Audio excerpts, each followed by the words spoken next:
no. Don't invest in Blargy Stone. Don't invest in Blargy Stone.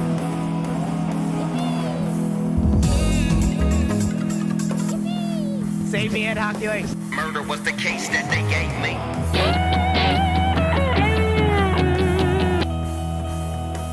Now come on, let's shake, cousin.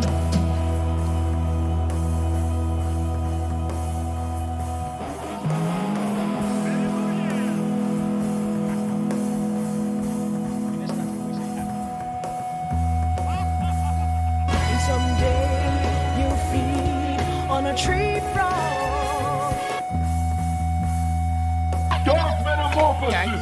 Dark Metamorphosis! Dark Metamorphosis! Dark Metamorphosis! Dark Metamorphosis. Dark Metamorphosis! Dark Metamorphosis. Dark Metamorphosis. What even is Dark Metamorphosis? Oh, let's go, boys.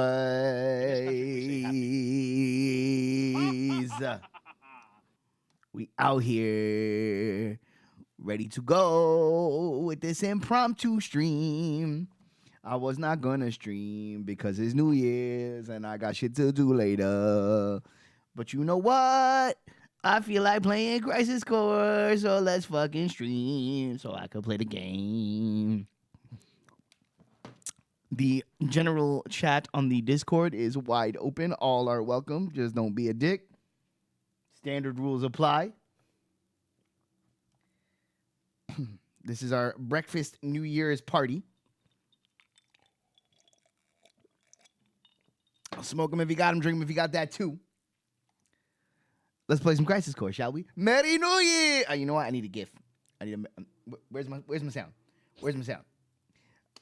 Unfortunately, I had to gather this in about 4 seconds, so it's a little low, but. Merry New Year! Be happy in this country. Oh, what's up, Chad? Not much. Recovering for round 2 tonight. Sure, as one does. Merry Although New Year and all such things. I didn't get too tore up last night, so just a bit toe up. yeah, it didn't hit me till I got home. Always good. Well, Yeah. I mean, this is the season for such activities, so no shame in the game there. None at all. Although I'm really excited because tonight I'm actually going to my first local show in a long time. Oh shit! Sticky bar floors, boys. It's a lifestyle. If you know. No, that was actually last night, but no, this is actually at I guess a regular venue. It's basically like an art center. Oh, I love a good art center show. Some of our best shows ever were like those kind of jams, or like a pop up space that's like, man, just happy to have bands play in there. I love those. Are the best. Yeah. Well, what's funny is me and the other 2 30-year-olds in our friend group. Oh, it's over, V. It's so man, you said it like it's over. You know, you're aware that it's over. Yeah. Well, the thing is that we're just now thinking like, oh man, we were like excited for the show. Now it's just like shit. Now we actually have to put up in the mosh pit. Oh, we're gonna dude. be dead. Nah, you don't got to do that. Don't believe that. Don't feel that pressure. I pulled my back like a couple weeks ago, Dude. like removing a blown up hot water tank out of my basement. So, Bro, you just fucking you like 6 weeks away from meeting a Centrum, bro. You don't need to get in the pit. Come on. oh no, it's happening. It's happening. I accept my fate. I mean, I respect your hustle for sure. Oh, hold on, the game audio is a little loud. I respect your hustle, but I'm here to tell you that you don't have to do it. Oh, I know I don't have to, but You choose to. oh, by the way, since I did mention it in the comments, how about this? And since tape here it says hoagie's a better terminology than hero, bacon, egg, and cheese on a hoagie, is that a thing? Dude, no. It's the Oh, same. come on, we can't, you know, come to agreement. It's not a hero, it's a hoagie. We can't come to that agreement. Listen, are you sharing it with at least 2 other people? No, because I don't share food. So you alone, are you? So you're telling me right now that you by yourself will put to the face 12 inches of bacon, eggs, and cheese and bread? If I was that hungry, yeah. In one sitting, because you can't. Here's the thing. Here's another thing about you monsters trying to put bacon, egg, and cheese on a hero. You can't save it for later. Eggs do not reconstitute. That's not a thing. You underestimate the inebriation hungers. No. You trying to come out here and be like, oh, if I'm drunk, oh, if I'm stoned, oh, yeah, oh, what does that mean? It's performance enhancers, right? Nah, I'm not trying to hear that. I've been stoned and eating like olives on rye bread, like That actually sounds good. with fucking like jalapeno sauce and shit. Like, you know what I mean? Like, All right. Then now you lost. like you'll do whatever when you're fucking high. It's like, it's like. I'm just saying, it's on the menu of the local store that I'm at. It's like, it has like bacon, egg, and cheese. It's like, make it a sub. And it's like, okay. So there's the option to do so. No, but everybody brings that up too, and I'm gonna tell you why that's another flawed argument. Because they always bring that up, but it's at a place that will put literally anything on a sub. That's just one of their options, is put it on a sub. That don't make it a fucking thing. If I say bacon, egg, and cheese, what does your brain say? It's either gonna be a croissant, a bagel, or a Kaiser roll. Bacon, egg, and cheese, your brain automatically says on a roll, because that's what's a thing. That's a Or thing. an English muffin. If you're An one of those English people. muffin, a croissant, a bagel. These are all acceptable alternatives because they're in the roll family. You know what I'm saying? It's a single sandwich piece of bread, which makes it, oh my God, these boys are real. Hello. Which makes it okay.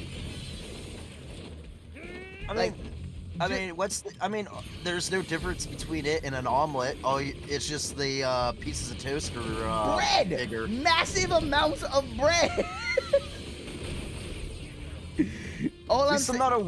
not a weirder. It's like, well, if you scoop the bread, you'll have less bread. Oh, then. stop it. Stop. Oh, listen, only godless heathens scoop the bread. I ain't even trying to hear that. I never even heard of scoop bread. You until I gotta started be a listening to Hive man. Mind. You gotta be a man against the Lord himself to scoop the bread. I'm sorry. It's like, if you want less carbs, like, get a wrap. Right. If you're that concerned about carb intake, why are you ordering a hero in the first place? Get a breakfast wrap, all right? Exactly. All you have to deal is with one tortilla, which has less carbs than 2 pieces of bread. It's not a thing. It'll never be a thing. Stop trying to get Fetch over. Fetch will never be over. Prove your honor to me. I got it. But I'm telling you, I'm gonna order it, take a picture. I'm gonna have that as an emote. Wow. Mainly because that way I can, get subscribers my way to be able to troll you guys on your I appreciate it. Trad, yo. I might not get enough viewers, but at least I'm able to hustle my way with other people's views. You know what, Trad? This is the way. You have spoken. You know what I'm saying? Activating combat mode. That's how you do it, Baba. What are we here for, if not for you to siphon off? No, that reminds me of like an idea that I had since my fraternity at the time. We were thinking about getting like a house on like tax sale, and we ended up not doing that just because having a house is too much of a freaking liability.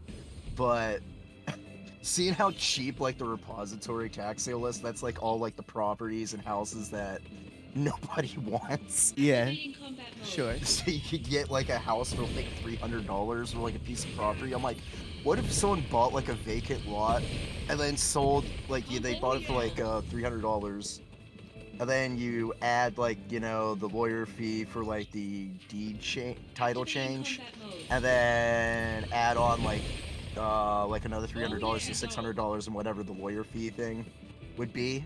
Mhm. Like sell like the vacant land to like the property next to it. It'd be like, hey, you're getting more land for like a really cheap price, so like you're profiting off of that. But I understand some people don't want to do the taxes, so I had an idea. I'm like, Activating since combat there was like a charity thing called like Flamingoing, where they would have people like they'd have like a couple of professors like be in on this, and whoever got like most money funded, they would have like flamingos in like their office space, and they would have to donate money to move those flamingos to someone else's office space.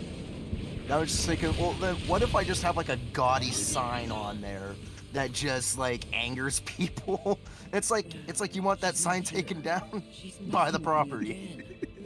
You know what? That shit would work. That shit would work. People get uppity about what they perceive to be eyesores in the neighborhood. I'm gonna ignore her mails from now on. Well, I guess she did help me get my hands on rare items. Or like during I still have to wonder, how was she able to make it to these dangerous places? in between hours where there isn't a noise ordinance, just have like, come on, clap your hands on loop. Come on, clap your hands. So stupid. We need to make a petition to have Chris Jericho make that his freaking theme song. Oh my god. No more Fozzy. We need that. We need come on intense. Anything that ends in no more Fozzy, gets my full support. No more Fozzy. Bet. I like it. All right, It's all a right. great all right. idea. What's worse, Fozzy or Greta Van Fleet? I argue Greta Van Fleet because at least Chris Jericho isn't wearing those cringy freaking like wannabe David Bowie like bodysuits. Oh god. Like, you say these things to me sometimes, Chad, and I'm just like, why? Why are we here? Why are we living this life? Why do I even have to think about this? Like, why do I even have to think about Greta Van Fleet? Because we're bored. I never want to think about Greta Van Fleet. There's no scenario by which I want to think about Greta Van. Dude, Same here, but for some reason they pop up on my freaking Facebook feed, and I'm like, I have no interest in this. I will give Just because I ranted about them I will- like I will 3 years ago does not mean I want. I will give them this. I will get what the hell is energy materia? I will give them. They have a good cover of Adele's "Rolling in the Deep," and that's it. That's not what I'm giving them. Stop it. I'm giving them one thing and one thing only. That performance on SNL was so legendarily bad that you have to respect it. I don't blame them fully on that, because for what I hear, like that stage is notorious for like awful acoustics. I'm not trying to hear that. Plenty of bands have gone up there with those notoriously awful acoustics, as you say, and rock face. So yeah, especially Fear, and they got banned right afterwards. If you bring in the thunder, you bring in the thunder. It don't matter. You know. Now listen. By the standard operation of truth telling, you can always say that any band can have a bad night, and that's fine. Well, you know. Yeah, I mean, look at. Unfortunately, if you do it at a have a really, really, really, really bad night, that sticks with you. Just as Dragon Force, when their rhythm guitar player was like extremely drunk, couldn't play, and all of a sudden it's just like, yeah, they're a studio band, they can't play live. Yeah, well, that'll happen. that will happen from time to time. No, but look, Greta Van Fleet, they're bad. They're not a good band. And that's fine. They got a lot of attention because they they were doing the Zeppelin thing, and everybody was like, "Ooh, Zeppelin, we like that. we take that." Wolf Mother did it first. Yeah, but Wolf Mother was like, oh god, At least a one-hit wonder and went away. yeah. You know what? I'll give Wolf Mother that. Right, they did the one song, and then they had Then they had Mike Patton trash them, and then they went away. They had the decency to do one song and then go away. Like, if I would have just heard Highway Tune by Greta Van Fleet and they just went away, I'd be like, not bad. Good job on the ripping off Led Zeppelin. You did good, boys.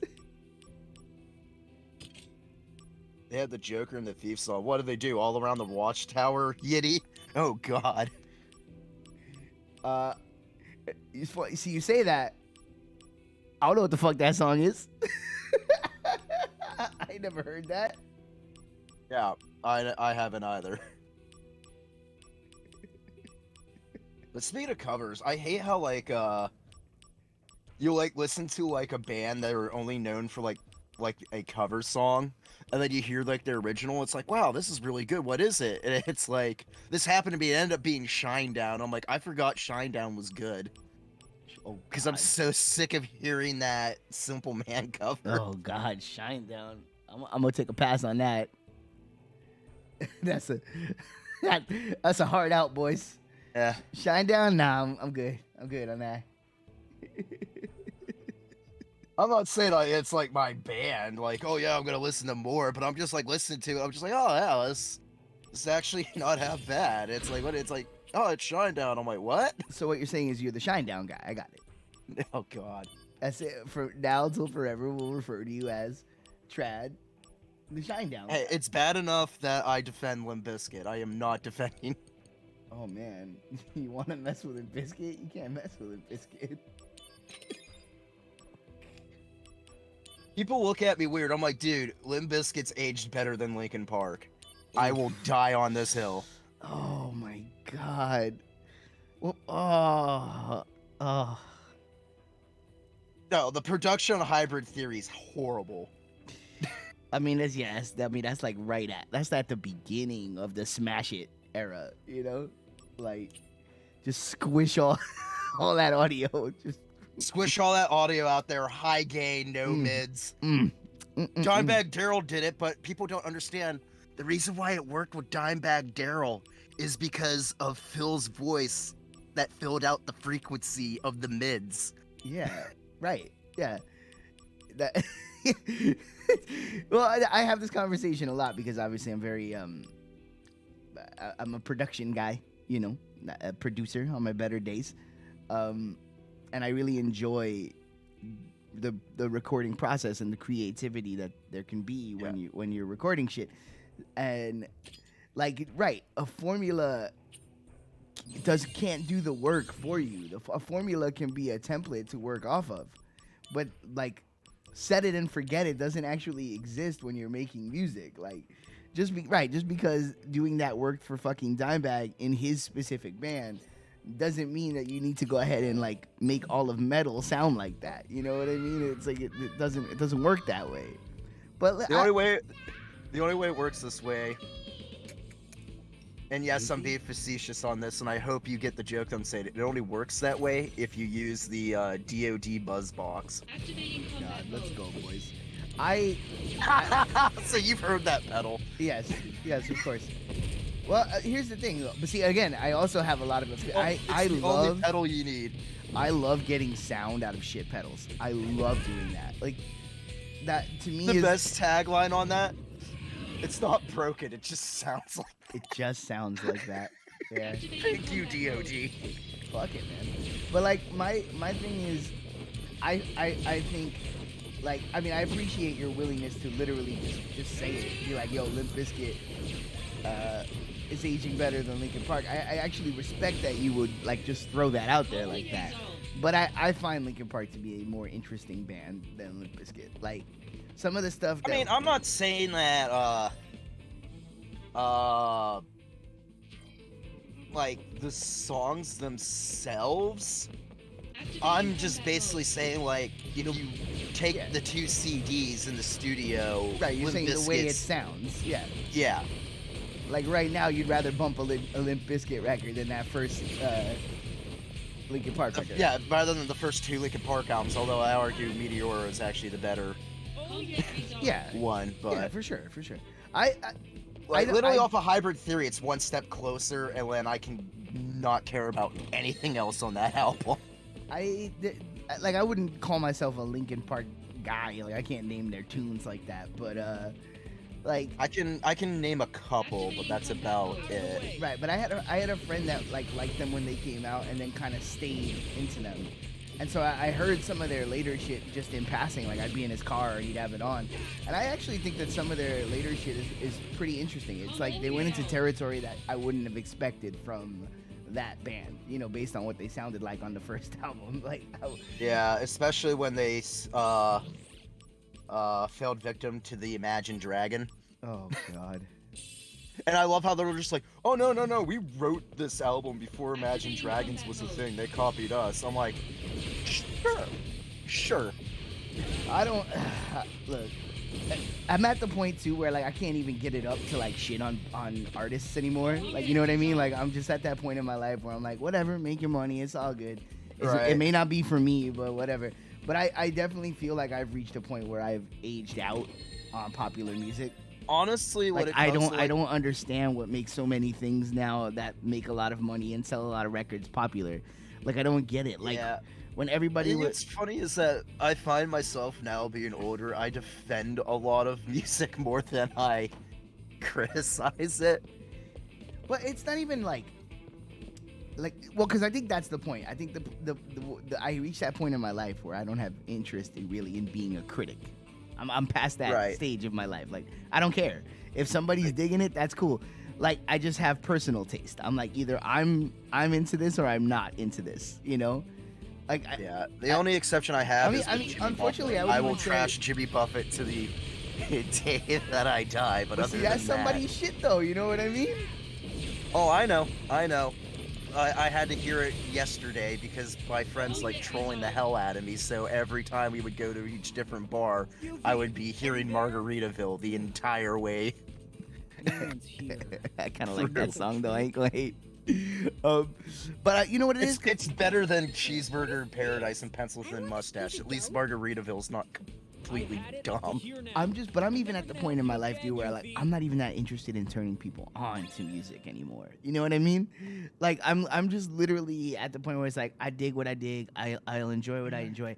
Like there's still to me nothing cooler than sitting around and dissecting minutia with people who enjoy it. I love that shit. I'll get, we can get into the music conversation all day if I'm around the right people, and I love Right. it. But like, it's Yeah, I'm I think it's just just like, because now we know there's like a time and a place to do that, and we figured out when that time and place is. It's not like we're doing it consistently. It's like, yeah, you gotta listen to this, you gotta listen to that. You know, Yeah, it's yeah, like I'm just no, past that point. it's something that you gotta gradually get into. I'm at the point now where it's like, as long as I maintain my good relationship with listening, as long as I can be a conscientious listener and an enjoyer of music and keep my ears open and not get too cynical, not get too caught up in the performance aspect of it or, the creation of it. Because for a while there, I had a hard time listening as a listener. Everything I would listen to would just remind me of the shit that I was doing or where I wanted the band to be or like goals I wasn't meeting and things like that. Like it got to the point where I was no longer like an active listener of music. I was a creator of music and I love music and it's like the center of my life, but I wasn't really enjoying other people's work. I was just at that point where I was trying to avoid influence even. Like I was just like, all right, I'm all the way over here. And then I realized after a while, it's like I missed that part of my brain that was just enthusiastic about hearing music and being like, wow, this is cool. Like, what the fuck is this, And so I've over the years, I think that's pretty much why I started collecting vinyl, was just to listen to music in a different way from the stuff that I was creating. You know what I mean? Yeah, I mean, because honestly, I'm working. I was kind of the same way. Although in my case, it was more like bands that I was in. We would always get booked with like metalcore bands, and just being overexposed to like metalcore.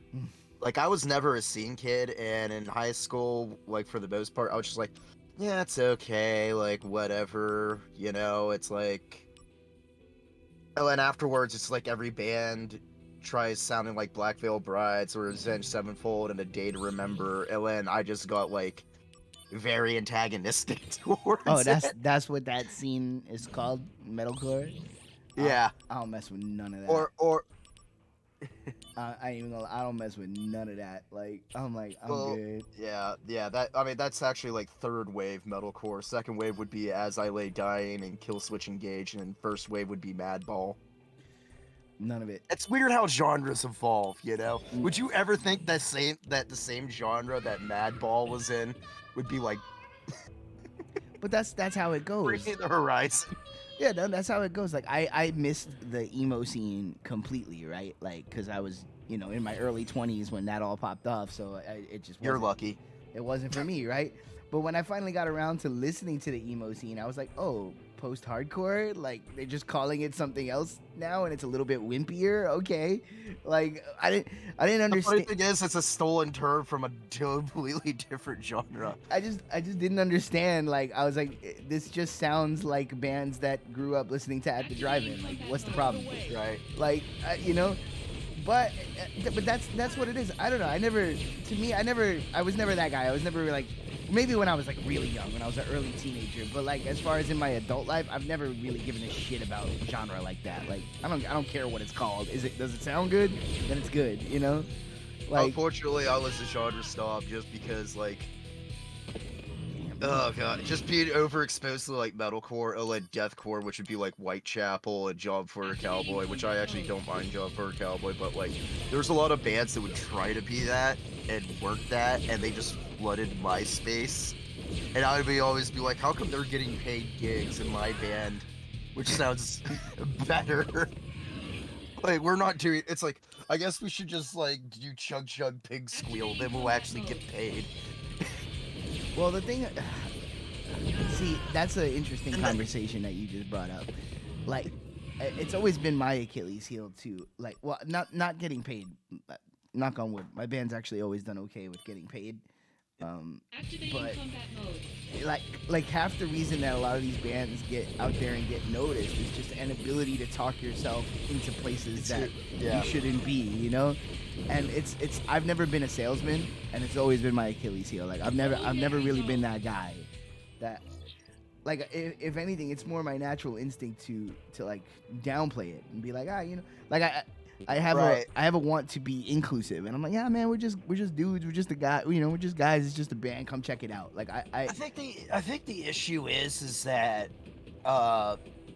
me and I think the issue is it's and I notice the people that really do this are Guns N' Roses fans.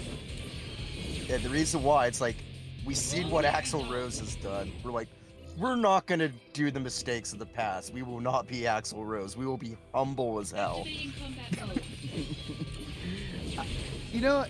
I don't know. It's But weird. unfortunately, we've done the reverse. It's weird to think about it because it's not a like I wouldn't say it like because even that would just be taking choosing the opposite position.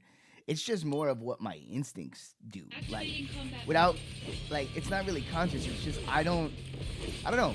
Maybe it all stems from a deep-seated like childhood level lack of self-confidence. You know what I mean? Where it's like Yeah. there's this like inherent instinct inside of me that to just be like, it's no big deal. Like it's like I don't know, but it's weird because like I don't know. I got into rock and roll and that whole thing because I was a misfit weirdo and everything felt very clicky and I hated clicky feelings. And for years, like rock and roll was the least clicky thing in the world. It was just like you get together with people, you bash it out. You feel like you got this little tribe, this little family, and it's all good. the further once the band got going and started getting a little bit of attention, and like we started like trying to make any kind of moves, real quickly I was exposed to what the music business is. And the music business is the clickiest thing in the fucking world. Oh yeah. And so like instantaneously it's like all who you know, who you blow up, whose dick you suck, who like, you know what I mean? It like turned into this thing where I was like, oh, this is the very thing that I've wanted to avoid for my entire life. I hate this energy, you know? So it was like, I guess like in a lot of ways my you're gonna be an indie guy was set in stone. You know what I mean? Like it was like there's nothing I can do. I'm not gonna play the game to reach that level. And I don't say that as like a badge of pride. It's like it would certainly be nice to have achieved some actual success. Would be fucking great. I don't think I'm wired to achieve it. You know? I think I'm just gonna make art till I die, and then when I drop dead, everyone will look at the catalog and go, "Hey, you did okay." I mean, hey, that's the best I can do, man. Like, you know, I think your only job if you're gonna claim to be an artist is to make art, and you can't control how it's received. You can try to get it in people's hands, and you can try to make it successful. You can do your damn best, you know, but like, all you can really control is making it. So keep making it, you know. Agreed. And hopefully somewhere along the way somebody digs it. I'm still on that, yo, you tell two friends, I have them tell two friends. and maybe we got something, you know? I know people are talking about like marketing on TikTok and stuff like that, but I still see people more success as in tell two friends than you tell two friends. You know? Yeah. As opposed to actually like making content on like a lot of social media stuff. It's like, it's, to me, even then, it's like two friends saying two friends. It's like they saw like a video or like a, you know. Yeah, it's just much faster, right? It's like that two friends can just fly across the screen real quick, you know? Yeah, but like I said, again, I don't know if it's just because like my next birthday is 40. I don't know why my. I thought you were already 47. No, that's not true. I don't know if that's what's causing this like kind of shift in my, you know, because as much as we don't put stock in numbers, there is something to be said for milestones, like just as checkpoints in your fucking journey. I don't know if that's what's causing the change, but I'm really like, I'm just so at ease with everything right now. I'm like, yo, you blew up on TikTok, good for you. Like, you know what I mean? I'm probably not gonna spend the time to figure out how that works, just like I didn't figure out to spend the time how the last thing worked, you know? I don't know. It is what it is. But I managed to have a Twitch channel. I figured that out, you know? I know how to broadcast on the Twitch. Let's go. There you go. There's my contribution to the current energy.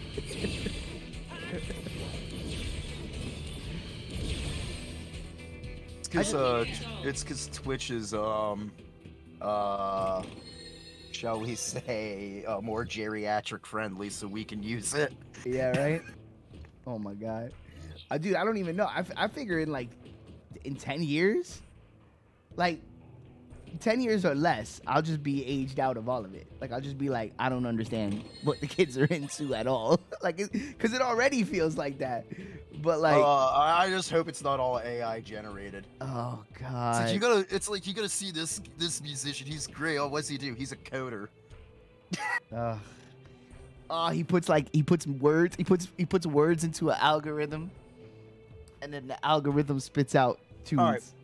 And now here's the thing. All right. Not knocking people that do algorithmic music. I'm not talking about like AI generation thing. I'm talking about people actually using like Max MSP or like different programming languages to make music. I think that takes a lot of talent. It takes a hell of a lot of effort on that. But telling a like an AI like use these words and use this and use that without actually like doing the code to tell it to do that I think is kind of like Yeah, I was actually just having this conversation with Misha because she's obviously very afraid of the whole AI art thing that's going on because she's an artist, and you she's you will all. Here's the thing. I understand why people are worried, but here's like the main thing. All right, paintings didn't go away when the photography happened. There's always going to be a demand for human-made art. sure. It's just You know that there's going to be a lot of things You're that gonna give me some unfortunately are answers going to be to cut tell out me. because of AI because it's going to be cheaper. In Wu-Tai, So it's going to be the more like, translation was just commission out the stuff place. is probably, unless I somebody took in there. specifically It took wants all the something information I that's wanted. I know human. that place like the back of my hand. You know, I that's think, really dangerous. like You were the commission one in stuff danger. for like Now, the album final battle. covers or Accept my like challenge. movie Before that, posters, you don't know what's gonna happen. stuff So, I like think that, you and should also save the like progress. commercial jingles. All that stuff's gonna be taken up by AI. Well, see, but that's the part that gets scary, right? Oh. Because That's where a lot of musicians make their money. every You need progress. every avenue where AI art can fill a lane is just gonna be making it harder and harder for people to make money off their art, which is already Fail. so difficult, Crying again. Yeah, what sucks to me though, I think with like the AI art thing, it's like that's gonna kill like the studio bedroom musician. It's like now like the Seriously? introverted That's a agoraphobic no-go. people Give it are gonna back. have to tour and deal with people if they want to make money off their music.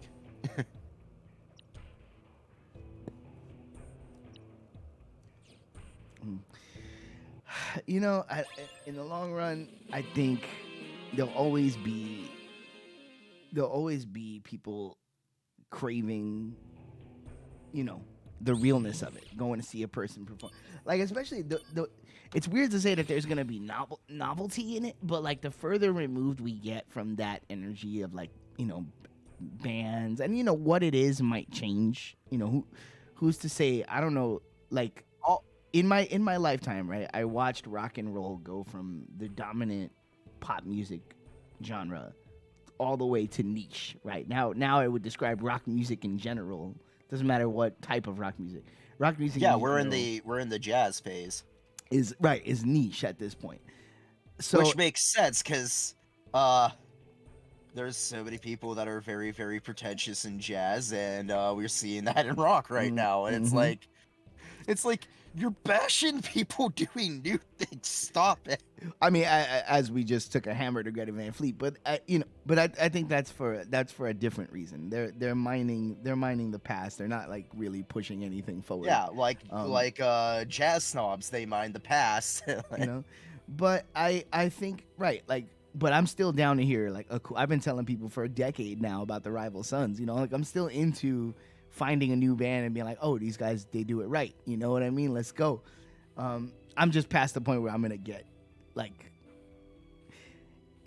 fandom is for the young. Like when you're young, you'll lose yourself in an artist so completely and just be like, wow, like you'll just identify with it so deeply. Whereas now it's like, even if I hear a band that I fucking think is incredible, like I saw Radkey live and I was like, oh, that's a good fucking band. I was like, they're dope, but I didn't like become a Radkey guy. I didn't go buy fucking t-shirts and 4 albums and put posters on my wall. It's just, I saw them, I thought they were cool, I appreciated it, and I moved on. It's just what happens as you go. You hold on to things less tightly. You're just not so. It's like, oh yeah, that's cool. Yeah, same. It's like to me, it's like I hear like Tim Henson shredding on a Polyphia song, and I'm like, wow, he's a really great freaking guitar player. It's kind of crazy how like someone that's actually like a complex shredder is actually getting like mainstream attention, but like I don't follow Polyphia or anything or like a huge right. fan. I'm just like, oh wow, that's cool, and Yeah, then I moved on. exactly. Yeah, it's like, all right, that was cool, and that's it. You leave it alone. It's like, I think that's just what happens over time. But like what I was saying, the whole reason I was saying that is like, so I'm past the point in my life where I'm gonna get really into anything that deeply. It's more of like I appreciate the existence of these things and I move on. But that doesn't mean that like at some point Activating rock combat won't mode. have a resurgence in terms of like it could hit the mainstream again, because the further we get from people like being exposed to the core of what rock and roll is, right? Like, you know, instruments cranked up, being physically played by people broadcasting their discontent. Like, you know what I mean? That's never there's never going to be a shortage of discontent in the world, right? So there could be a time where if like what's popular and mainstream in music gets to the point where it's so ironed out and so not that rock could become appealing again in a mainstream way, because people could be looking for that and not getting it, you know? And so it could come back around. We're just not living in those times right now is all, you know?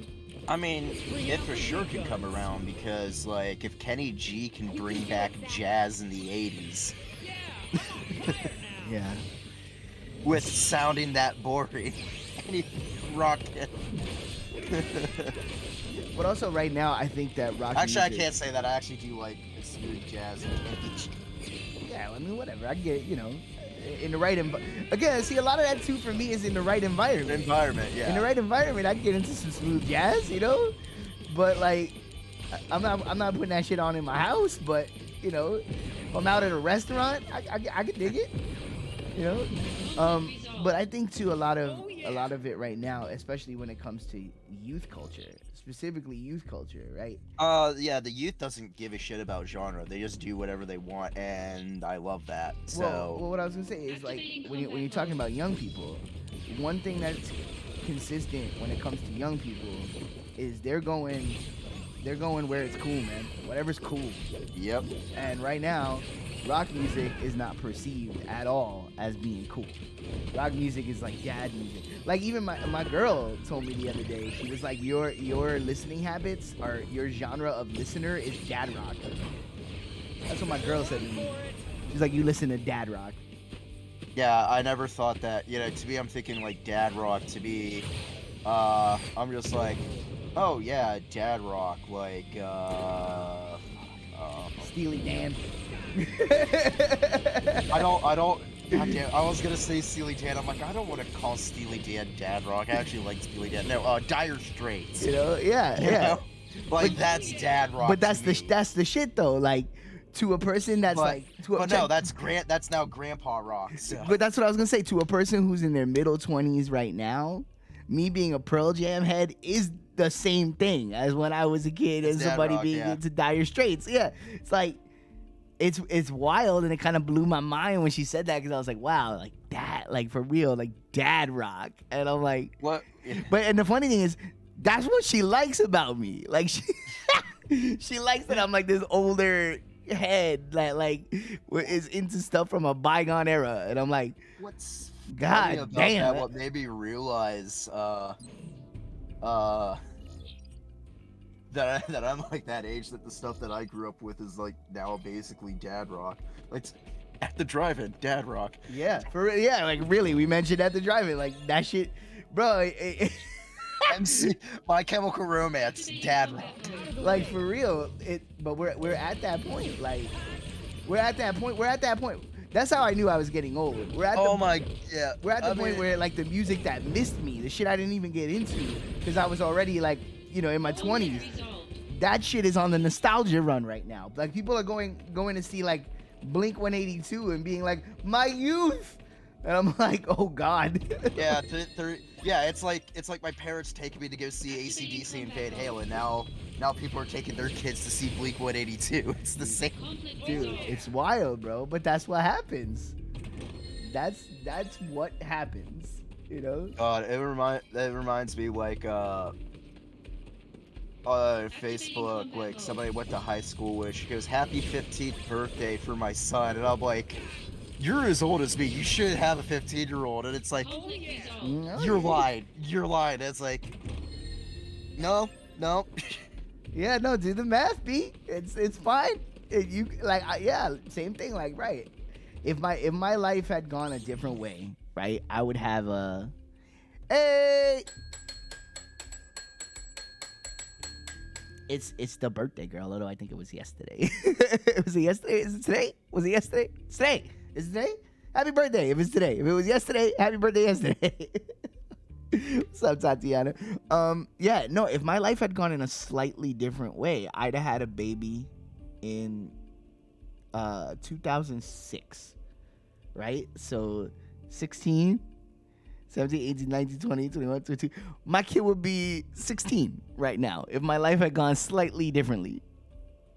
I'd be a dad to a 16-year-old. Like that. Yeah, the math checks out. I always tell that to like a friend of mine who's like 40. He goes, just wait till you get to my age. You see people that have like fully grown adult children and are also like grandparents. Dude, it's wild. But that's And I'm just like, again, that's oh, time. it's like- That's what and the time funny thing does. is that he has a 10-year-old. So he's like, I know I started late, but like, he's like, it's so weird.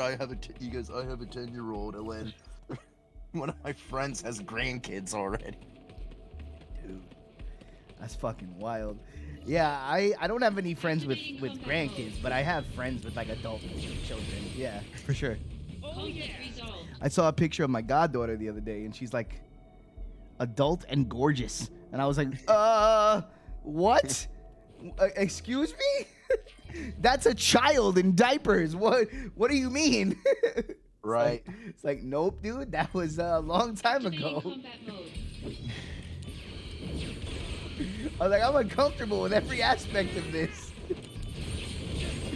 That's the one thing. The one undefeated member of the crew is Time, yo. Time has never lost.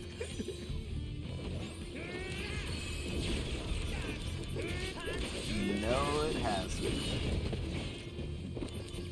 It's like I say all the time. It's like if I stop moving at all for even a second, I'm like a shark. If I stop moving for even a second in the deep silence, all I hear is "Have me dreaming away the moments that make up the dull days." Yeah.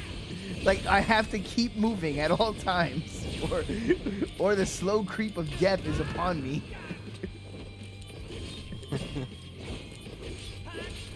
At least there's less depressed. I mean, at least there's more depressing Pink Floyd songs to have in your head that are about existential dread. Oh, you know what? When you put it like that, I guess you're right. At least you're not thinking of like another Brick in a Wall Part 3. Activating combat mode. Listen, I prefer it at all times to not think about Roger Waters. Resolved. If I can go my entire life without thinking about Roger Waters, I'd be okay with that. Still the best concert I've ever been to. It was a good show. I agree. I saw the wall tour. Activating combat It mode. was, I didn't go to the Wall tour. He was doing the Dark Side of the Moon tour. and the funny thing is, I'm not even a particularly big fan of the Wall as an album, but it was such a spectacle of a show. You had to respect it. Yeah, I mean, I'll say this: the Wall is wait, who was the hot member? I know a lot of girls that were really into like Sid Barrett Conflict resolved. or Pink Floyd. Yeah, I mean, I'm not qualified to speak on individual member hotness of the guys in Pink Floyd. It sure shit wasn't Roger Waters though. But it wasn't. I know it wasn't Roger Waters. Exactly. That's what I was gonna say. I could see people getting into like, you know, bearded David Gilmour and also Rick Wright and maybe Nick Mason if you're into mustache, like gargantuan mustaches. If you're into mustache men. But it sure as hell wasn't Roger Waters. But most people like the skinny, you know, eccentric, troubled artist with the eyeliner. Yeah, Sid Barrett. So I'm assuming that she's probably talking about Sid Barrett. Which, in all truth, that's the Floyd that I really like anyway. The early stuff. Yeah. Not that Even like I even Go ahead, sorry. even that weird period between Barrett and Dark Side of the Moon. Yeah, for there's sure. Actually, All that shit. there's some. No, I'm not talking about Amagama. But you know what though? Like, Although the live part on Amagama is actually really good. I wasn't a Floyd guy growing up, right? Like I wasn't a huge Pink Floyd dude. Because and Steve, that's where the whole Steve smashing of Pink Floyd thing comes from. Because we had like mutual friends that were like, you know, Pink Floyd is the only band type of energy. You know what I mean? And so See, I'm a huge Floyd fan, but those Floyd fans even. Yeah, it was just Annoy me. irritating, right? It was irritating to be around because you're like, all right, it's like, okay, it's not for all that. You know, even to me, it's like fans of the Grateful Dead. right, even in our youth, it was like, all right, it's not for all that. It was David Gilmour. Yeah, all right. David Gilmour is my favorite member of Floyd. I like his guitar playing a lot. I would say so. Oh yeah. So come back around to what I was saying.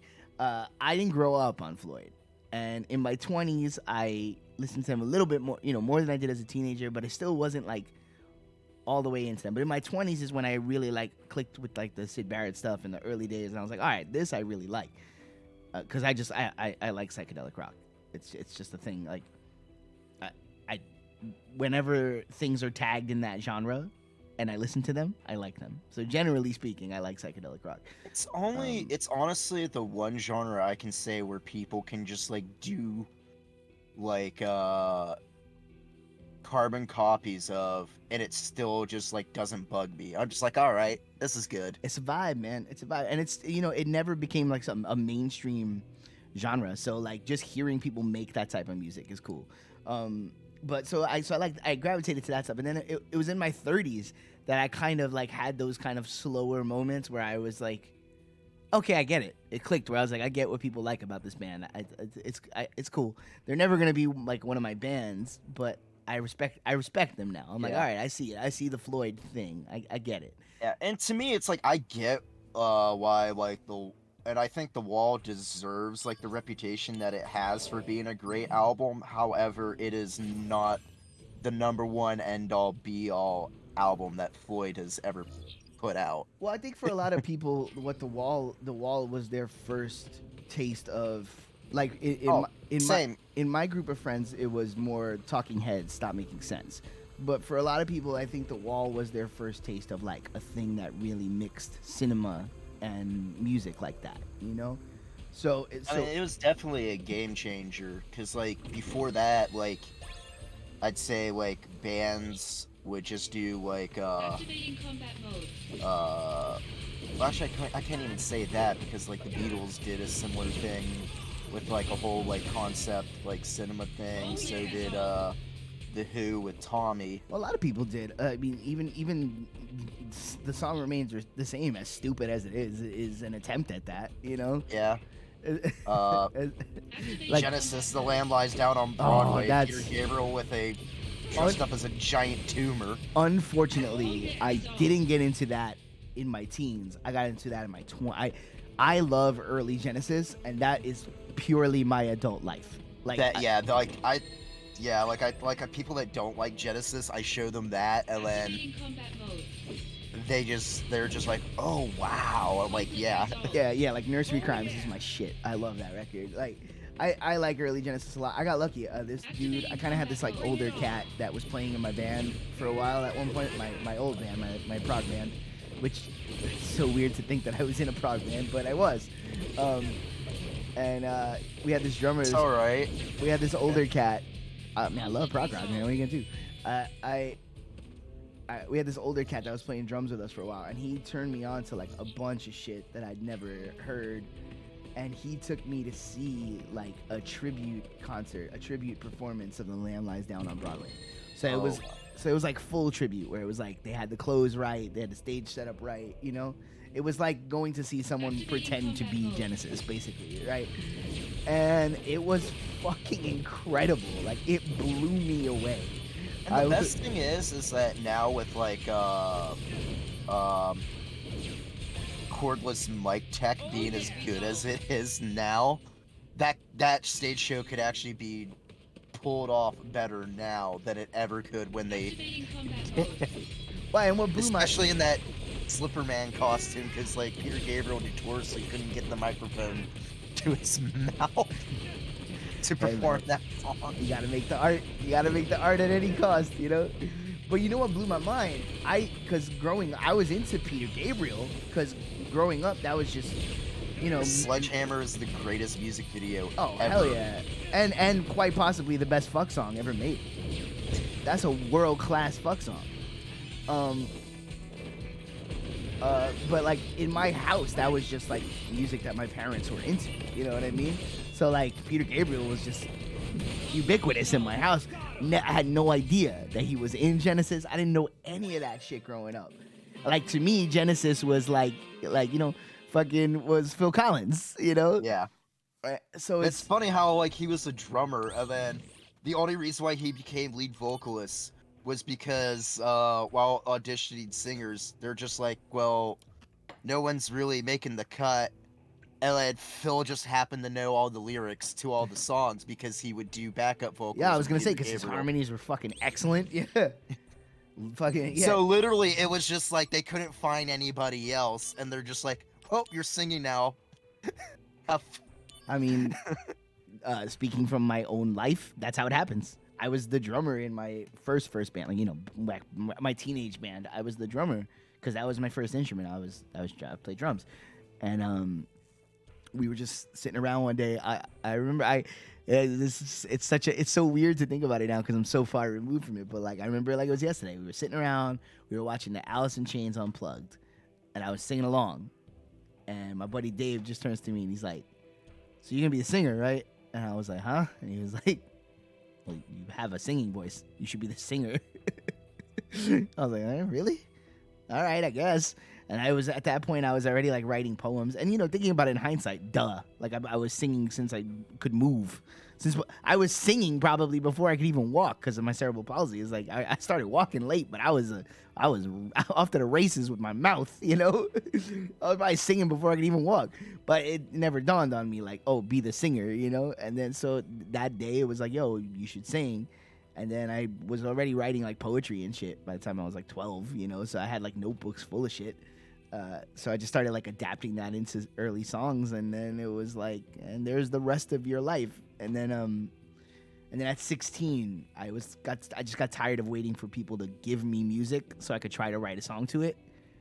I was like, I should probably learn an instrument. And then so I took up guitar really late. I started guitar at 16. And then Yeah, that's when I took up bass, because before that I was a drummer, and then people that were former friends of mine that I ended up being in a band with, they were just like, "Hey, everybody quit this band. You're a bass player now." there it is. Yeah, they just stick a bass in you. Well, I mean, we like, it's funny, we did that too. We did it to my buddy Chris. We literally just like stuck a bass in his hand and were like, "You're the bass player." And he played with us for a while, and then he eventually quit the band. And then he ended up Activating combat mode. we years later we were in that situation again where we were between bass players. And he was like, "Yo, I'm going to Atlantic City. If I hit, I'll buy a bass and I'll brush up and I'll join the band." And wouldn't you fucking know it, he hit and he bought a bass and he rejoined the band, and he ended up being my bass player for fucking 10 years in my first band. And it was all because we needed a guy, we had a bass, and we just stuck it in his hands and said, "Play bass." You know? It's so funny, man. I love that shit. But that's And what was really funny was that the last band I was in, like, I was supposed to be just the bass player, but then it was just like we were playing our first show, and Zook was like, "Yeah, you're singing." I'm like, "Why?" It's like, because I don't know if I can be frontman and not swear on the radio. Activating combat mode. as good a reason as any. That's so funny. But that's how it is, dude. That's what happens. That's I don't know. Those are the like shout outs right now. If you're here now, or if you watch this later and you have played music in a live setting in your life, shout out right now to everybody's shitty band.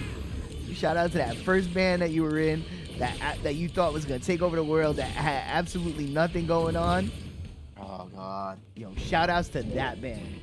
Cause none of us would be here without that band, you know? Oh, you're still alive. This motherfucker's alive. Hold on. I need to kill this guy. Chase death. Taste it again. Sit down. All right. Yeah, like, that your whole journey as a musician, every show, every story you have from a wacky venue or a fucking house party, every piece of musical history that you have, if you're a person who plays instruments on stage, starts with that shitty band that you thought was gonna take over the world, that was never gonna do nothing.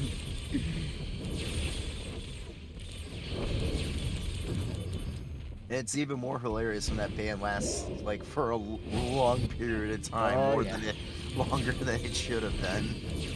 Oh yeah. I mean, I went through that too. I spent 10 years in a band that had no chance Same. of doing anything before I moved on. But it was all vital time because it was learning time, and I was, forming.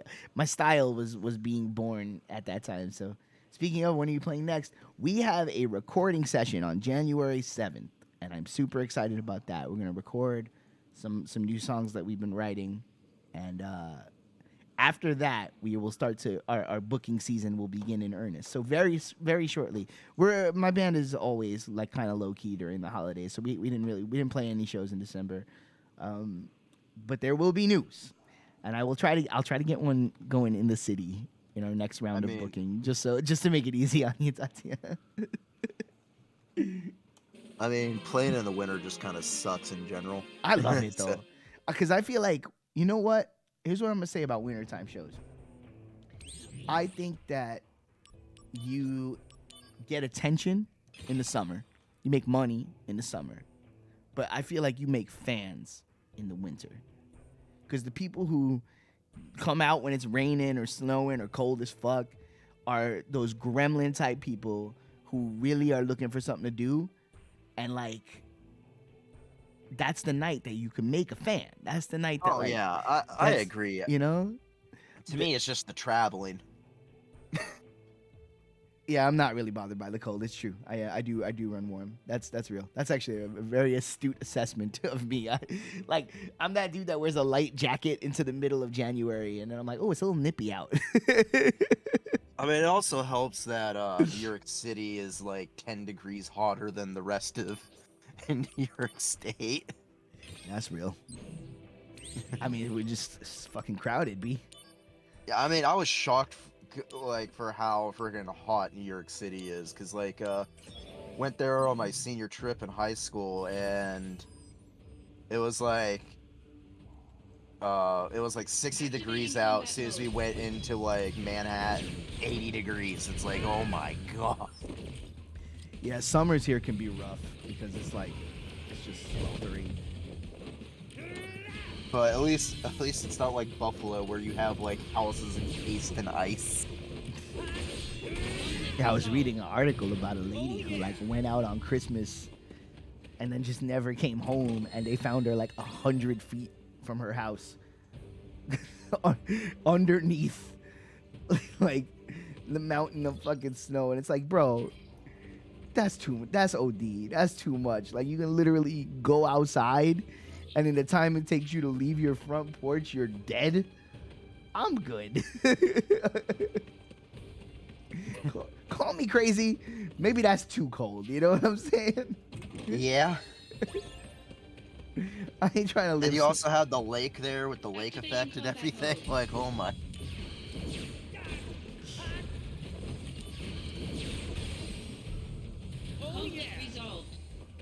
All right, let's go. The funny thing is that my stepdad's sister's going up there for vacation, and it's like, why? Who vacations in Buffalo? That's what I'm saying. They're going to a ranch or something like that, in northwestern New York. Nah, B. I have to say it's Western New York because that's technically not upstate. Apparently, people that are from Western New York get really, really mad if you call anything above New York City upstate New I was York. literally about to tell you, bro. I'm from New York City. Anything outside of New York City is upstate. Anything. To them, the upstate, I think,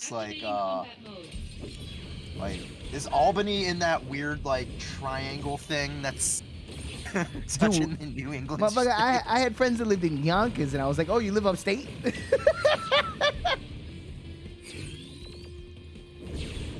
You know what you should do with someone's on like the mainland on the Bronx? It's like, oh, you're from upstate New York. Dude. Like, yeah, like Yonkers is right there. And I'm like, oh, upstate, word. It's just what it is, man. If they're from Jersey, oh, you're from Diet New York. They're from Yo, North shout outs to Jersey. Binghamton. Let's go. Speaking of which, I know New Jersey, you have to pay to leave New Jersey because they have like toll booths everywhere. Do you have to pay to go in? I don't drive. So I couldn't tell you those specifics. Probably. I'll probably have to ask Steve. Probably. I'm always out of There's always a joke in Pennsylvania. It's like the only reason why people live in New Jersey is because you have to pay to leave. Oh my god. New Jersey's a wild place. Yeah, it's definitely a certain type of person. I honestly don't mind New Jersey at all. Like, Well, if there's one thing I've learned, everything between New York and LA is just New Jersey. Everything else is New Jersey. No, I wouldn't say that. I would not say that. Like, we drove across the country and I was like, oh, Jersey.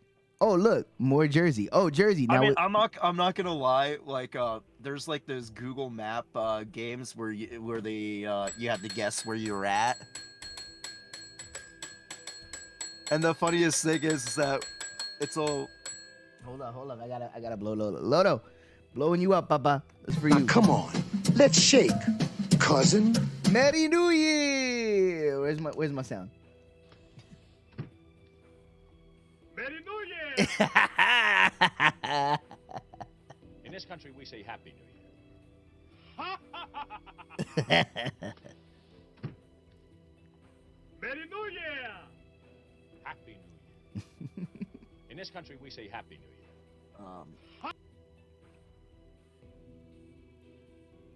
Sorry, Chad. You may continue with your Yeah. point. I just had to blow up Anyway, Lodo real quick. Oh, that's fine.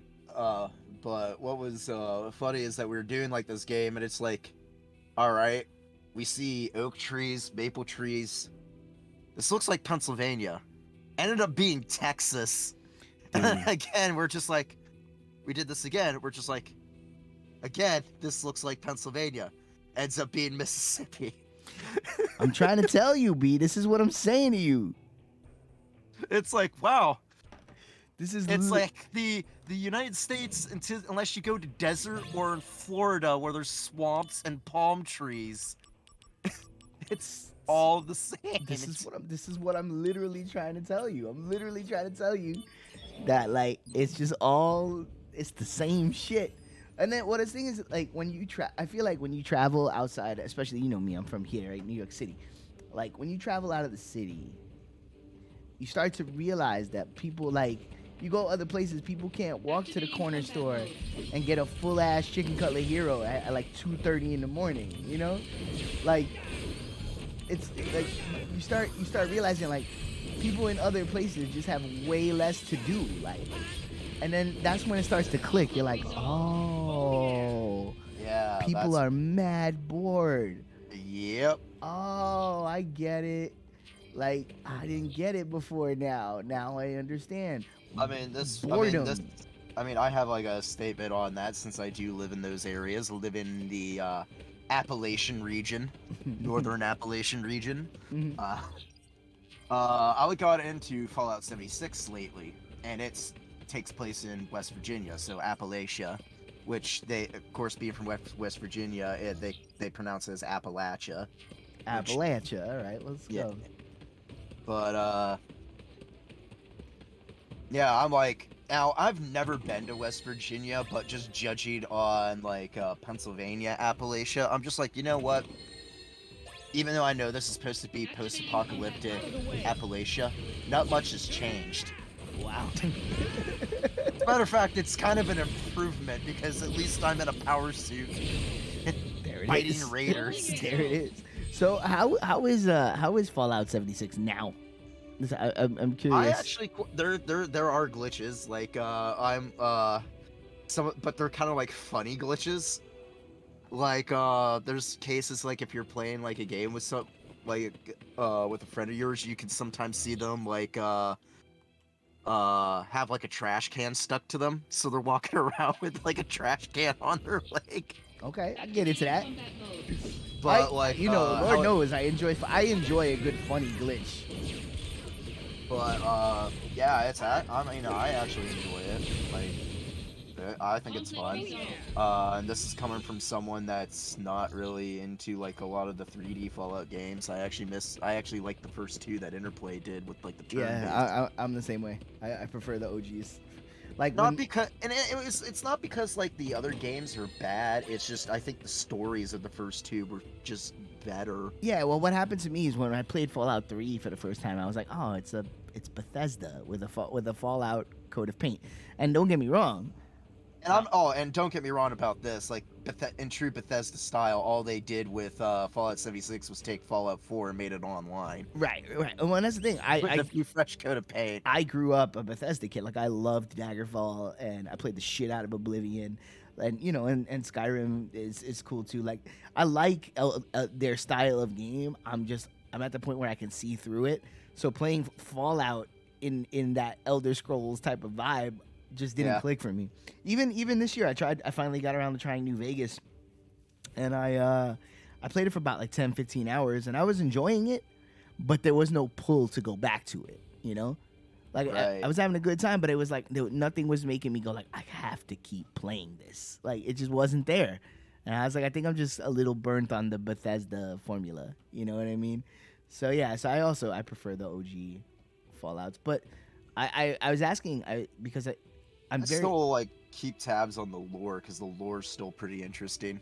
I just get interested in games that have a long life and evolve over time. Like I checked out No Man's Sky years after it came out and ended up really enjoying that game. So I think it's interesting that it was like so shit on when it came out and then ended up slowly but surely becoming something good. I am absolutely Well, that's what happens when developers listen to their audience. yeah, for sure. But it also happens when, developers are pressured to release an unfinished game. Yeah, that happened. Well, that's like right now my current outside of streaming this, my current actual crack in gaming is Cyberpunk 2077. I am playing the shit out of that and having a tremendous time.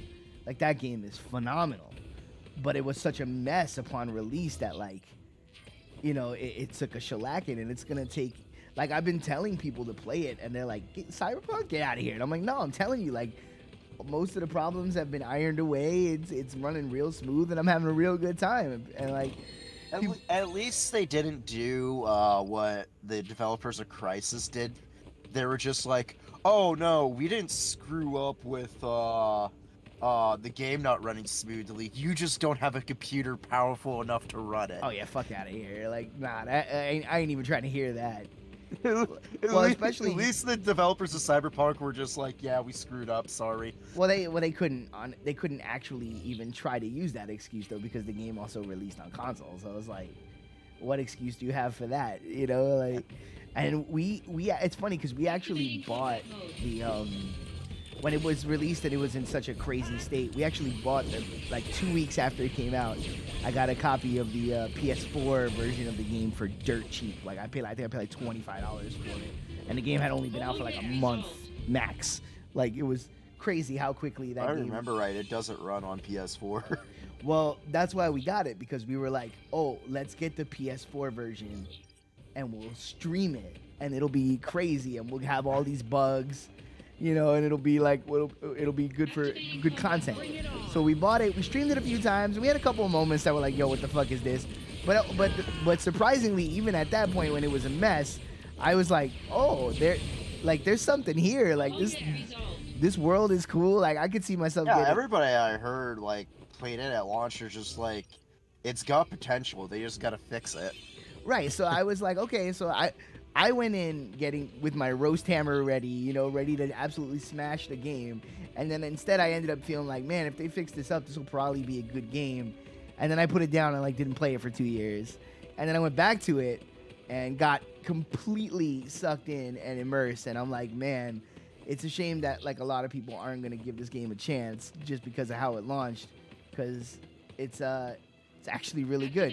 So that has me wondering, something like Fallout 76. It's like, man, that had a pretty bad launch. is it at the point now where it would be worth checking out? You know? Oh yeah, yeah. I'd say so, especially since now there's like NPCs and shit to do. Apparently there wasn't even that. So there's a game now. Yeah.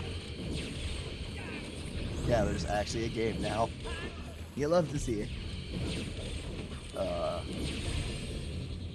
Conflict resolved. Where's his fucking chest? There it is. But yeah, I do have to say, post-apocalyptic Appalachia, not much difference than normal Appalachia. Activating combat You mode. still see trailers on top of trailers. That's a vibe, I guess. In the same condition. Damn. We out here living in the post-apocalypse. Conflict Well, resolved. kinda, right? If you think about it. Well, 20. There was always like this theory. It's like 2012. The end of the world already happened in 2012. We just haven't figured it out yet. Right? Let's go, boys. Well, it's a heck of a death rattle. If this is the death Activating rattle, combat mode. it's a heck of a death rattle. It ain't the apocalypse yet. The apocalypse will happen when if the Smiths get back Conflict together. resolved. Oh my I was gonna God. say Oasis, but I'm like, wait, no, that's actually possible. And then I was also gonna say CCR, but I'm like, no, they actually got back together once in the 80s for high school reunion. Oh, that's really funny. That's awesome. Yeah, and they played under the name of like their like what they were called in high school, like the Blue Velvets. They're like, yeah, but you're Creedence Clearwater Revival. No, we aren't. We're the Blue Velvets. Shut up. Oh, that's funny. And that's the only time they've. Well, no, the other time was at Tom Fogerty's wedding. They played together. So they literally like Activating combat reformed mode. twice, but in like not important capacity. I like that. I think that's fucking cool, you know? Because that's a reunion for reunion's sake as opposed to a reunion for money's sake, you know? Right. And the thing is, they don't like each other at all. So Sometimes it bees like that. Creative which chemistry. is weird. You would never think that CCR would be the band that would have like so much like Resolved. bad blood between like two sides. You know, it's just like, but they're a happy fun times band. Right? Dude, creative chemistry is weird. It's hard to wrangle sometimes, you know? Some people really get have a connection when it comes to creating and writing and all that, but they just don't have connection as people. It's something that I personally could never exist in. Like, you know, I need to be friends with my band. Right. And I have to say this, like, props to them for making it work and also being able to do what they did in such a short time period. Because I always keep thinking like they were like, I mean, yeah, they were like a touring act for like 10 years, but like from their first album to their last album, that's like 3-4 years. Activating combat Yeah, it's mode. pretty wild. Like they would release 2 to 3 albums a year. It was a different time, man. That's how it was back then. It was like they were doing like the freaking like output that the artists nowadays are doing just with singles. You know? Yeah. They did it with albums. Like they were kind of like way ahead of the curve. And of course then again, like Creedence is like one of those bands where the sound's timeless. Like it'll still, you hear a Creedence song, it's something that, you know, doesn't sound dated whatsoever. Like it could have came out yesterday, Activating combat but mode. still sounds like something that's been around forever. You know? Yeah, Creedence their vibe is like is a vibe, you know? Like Creedence is one of those bands, and there's a few bands that give me this feeling, but Creedence is definitely one that I think of where it's like their music feels like driving. Activating Like I'm combat like mode. I hear their music and I'm in a car. You know? Are you talking about Cake? No, Creedence Clearwater Revival. But I do enjoy some Same Cake. thing. Same thing. No Same difference. exact thing. No difference. No difference. What's Not at up, all. Coast? How you doing, Baba? What's up, baby doll? Chilling. Activating combat mode. Getting a little New Year's streaming because I felt like playing this game. How is this game? Oh, I love it. I've said many times, this is my favorite Final Fantasy. Conflict resolved. Getting ready for work.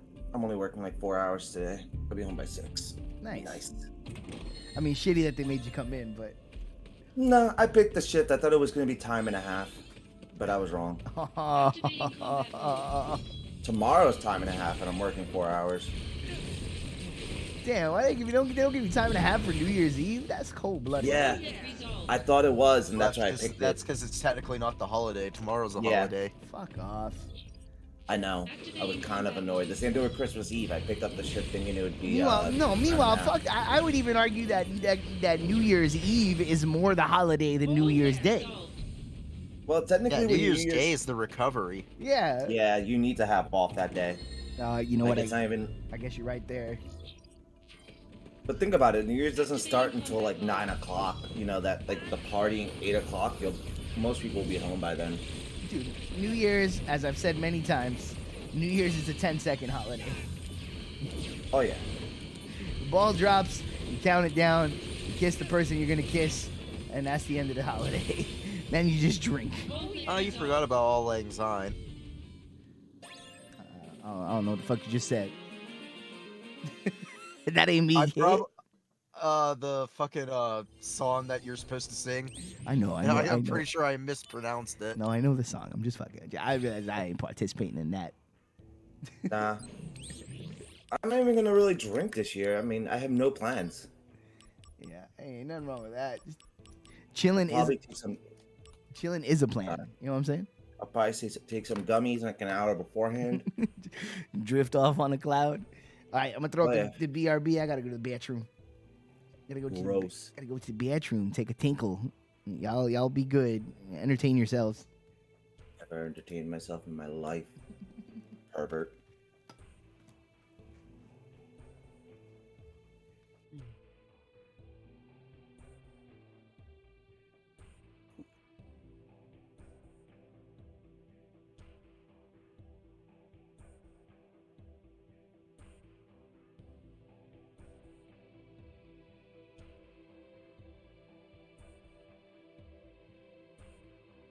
Damn it, my body hurts. I don't want to go to work.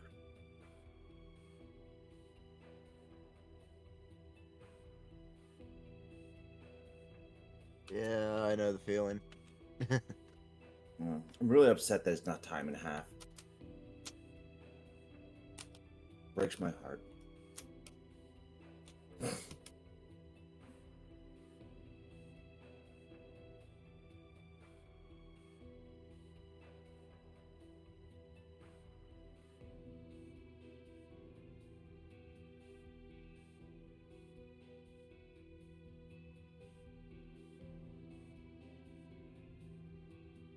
Well, I'll play video games for like the next hour and change.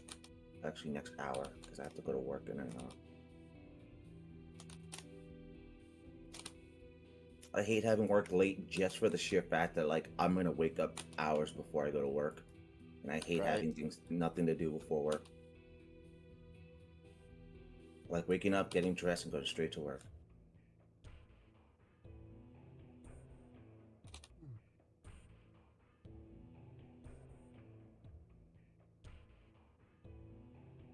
Capacity. Okay, cool.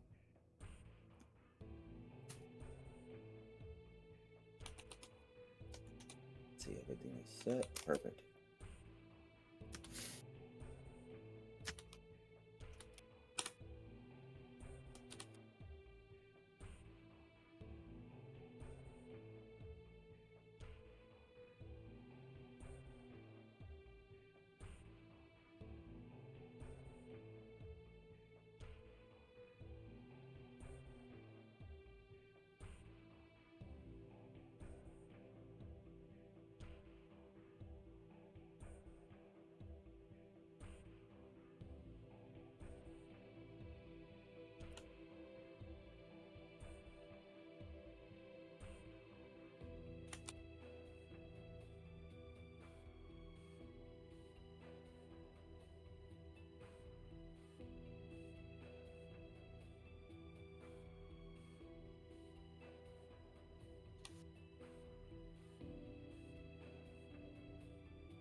Oh, perfect. Alright, now we just wait for shit to work its way through.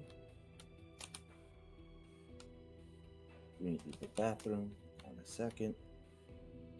Oh man. My body's broken. I slept weird. I always sleep weird.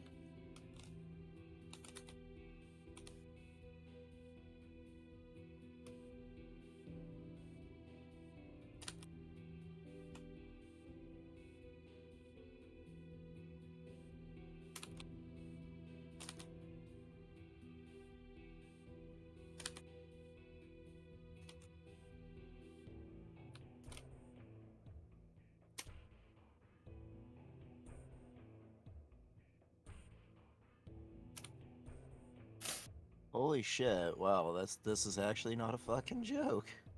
What are you playing? I'm not playing anything right now. I'm just like online and stuff. Apparently, Ames department stores are returning next year, When did Ames go under? like I didn't even know. 2008 or 4. Hold on, I'll look that up. Dude, isn't Ames a hardware store? No, they're a discount store. Oh, probably I'm thinking of something else then. Never even heard of that then. Not even close. Are you thinking of Ace? Ace is the place. Yeah, Ace is the department store. I mean, Ace is the hardware store. I'm talking about Ames, AMES. Yeah, they went defunct in 2002, and I guess they're making a comeback Good for them. with I know stores in Connecticut, New York, and Pennsylvania. Damn. So I know I heard the Wiz and Circus City are an online storefront now. Yeah. Yeah. Selling I don't know what cassette tapes. I believe that PC Richards owns the Wiz. I think.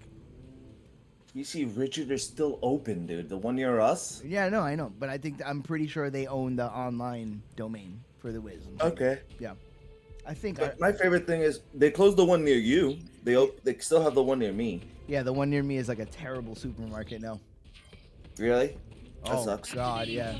It's laid out like absolute dog shit. Yeah. But I'm gonna say this: the only thing I've ever bought from PC Richard and Son No. was an AC when it was like 102 degrees here, like 2 summers ago. Yeah, I didn't buy a lot of things from PC Richards, but the occasional AC, like a mouse for my computer. Yeah. Overly expensive. What, you're not going to be wires. using your perfectly designed Apple mouse for your PC? Don't start. There's no reason to go there. You don't. This is a holiday. It's supposed to be a time of joy and celebration. But the holiday's tomorrow. The holiday's at midnight for 10 seconds. You You know what's funny? Because like when I think of the Apple mouse, I think of Elon Musk's like super tube that he's making, which is just a train, but worse.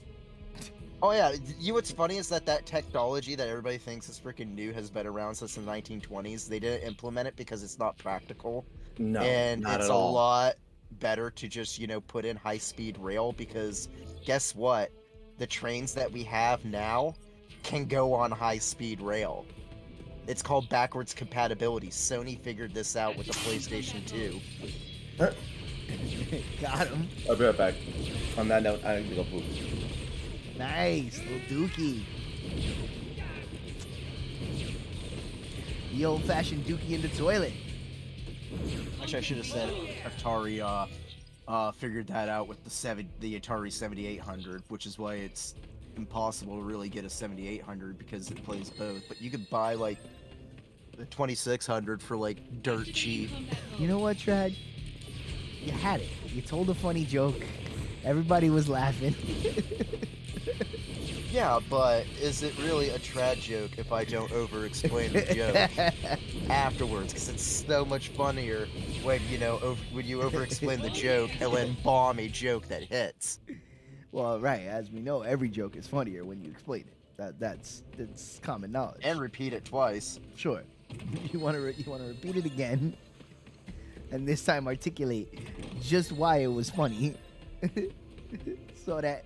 Because some people might have missed it. You know what I'm saying? They might Exactly, and it's even better when you're doing that and then Steve hangs up the phone.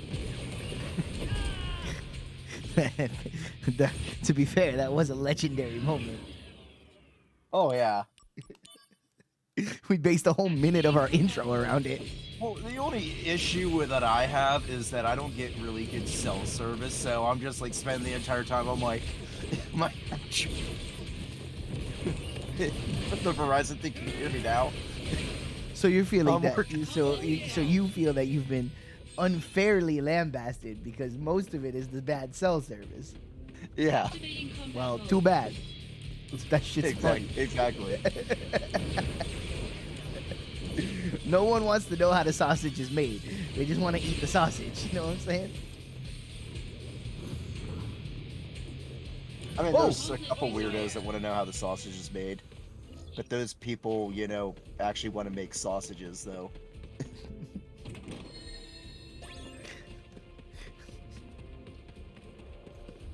Never change.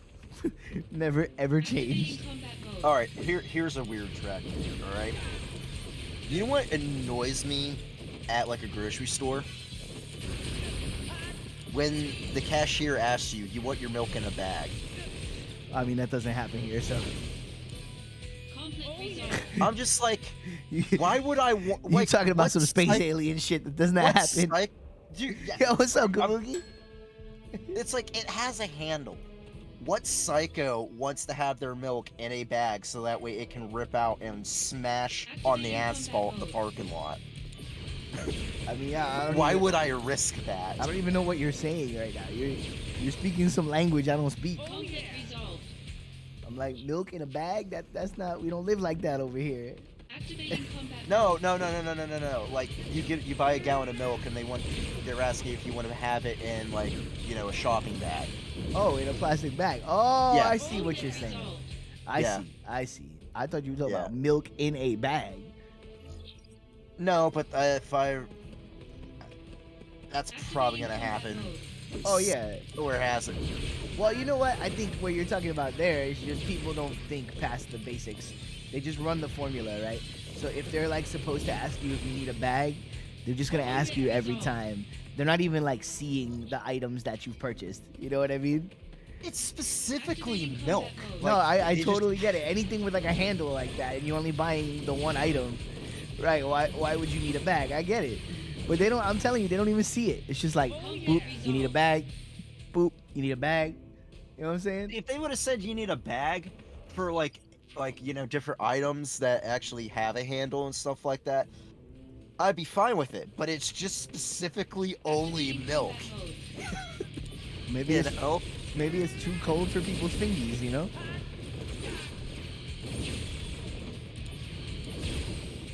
It's so hard to get away I'm from just plastic. saying. I'm just Oh, saying. God. I wouldn't trust my gallon of milk to be safe in a plastic bag that's going to rip with a heavy ass gallon of milk. Yeah, no, I got you. I'm with you now. Now that I know where you're at, I'm with you. Activating combat mode. Yeah, I know. People are being born with microplastic inside them now. That's All right. That's fun. All right. Well, with that being said, bagged milk. See if that's actually that exists. Bag milk.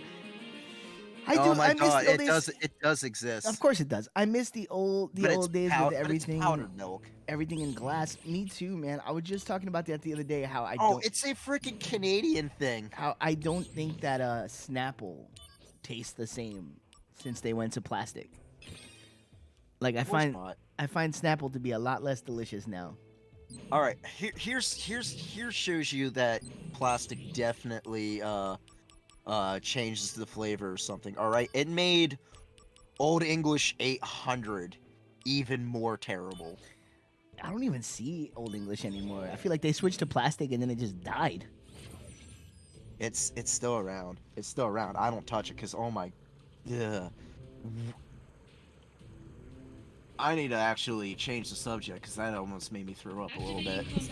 Oh man, I kind of had this moment a few weeks back where I was like, I just want to know what would happen to like damn near 40-year-old me right now if I tried to like take down a 40 of Old English. It's just like Resolved. It's a weird curiosity I have in my brain. If it was in glass, I think you would stand a chance. But with that in the plastic bottle, it's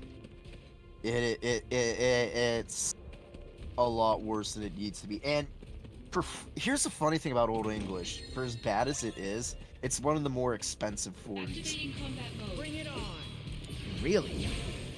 Yeah, Not around here. Around here, that it's shit is $2.60.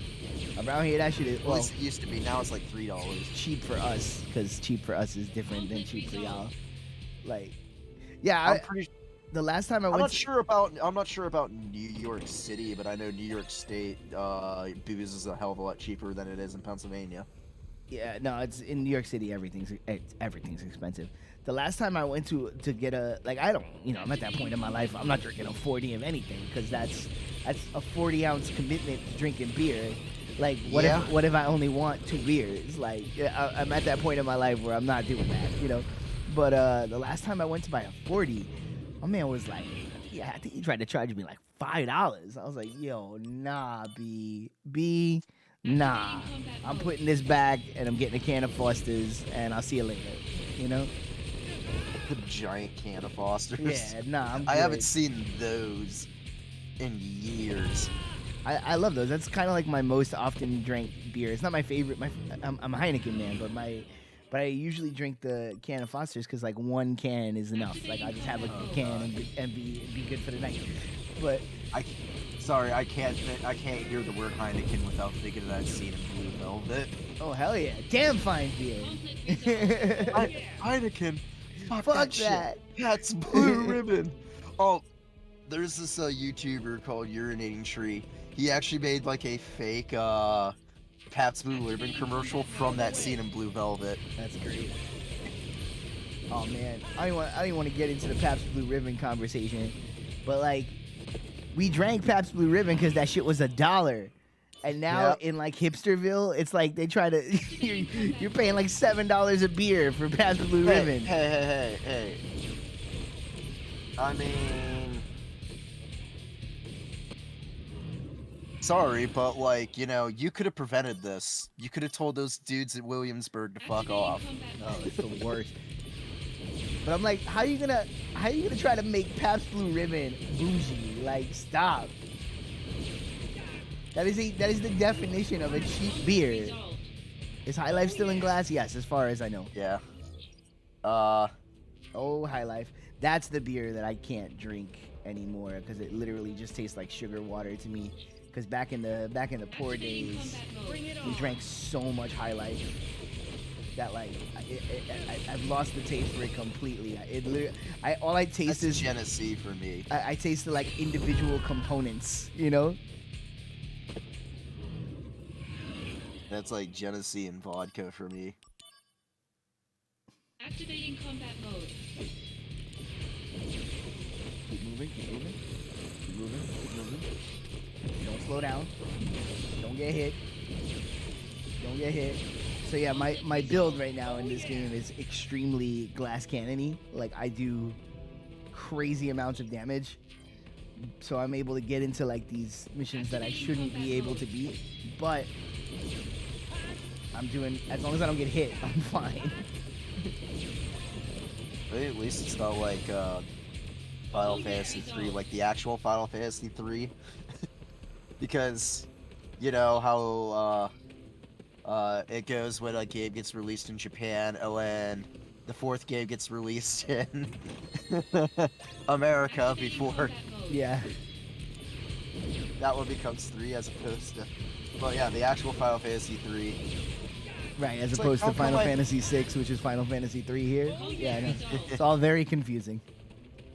It's like, wow, Activating combat mode. this is the 3rd level. Why can't I go into this thing? Why is everything so way level? Oh, I actually have to grind painstakingly. Dude, to actually- you think that's bad? That's how Dragon Quest, the original OG Dragon Quest 1, that's how the game starts. Like, Oh my- you literally have to go outside the first town and grind like a minimum 10 to 15 levels to even be able to progress forward in the game. All right, that sounds awesome. That's rough. I'm gonna say this. Are there dragons in Dragon Quest? In the first one, yes. The final boss of Dragon Quest is a dragon.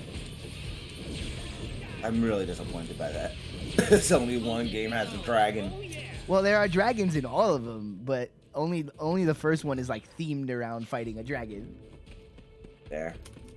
Because like when I first asked you that question, dude, I literally didn't know if there was actually dragons in Dragon Quest.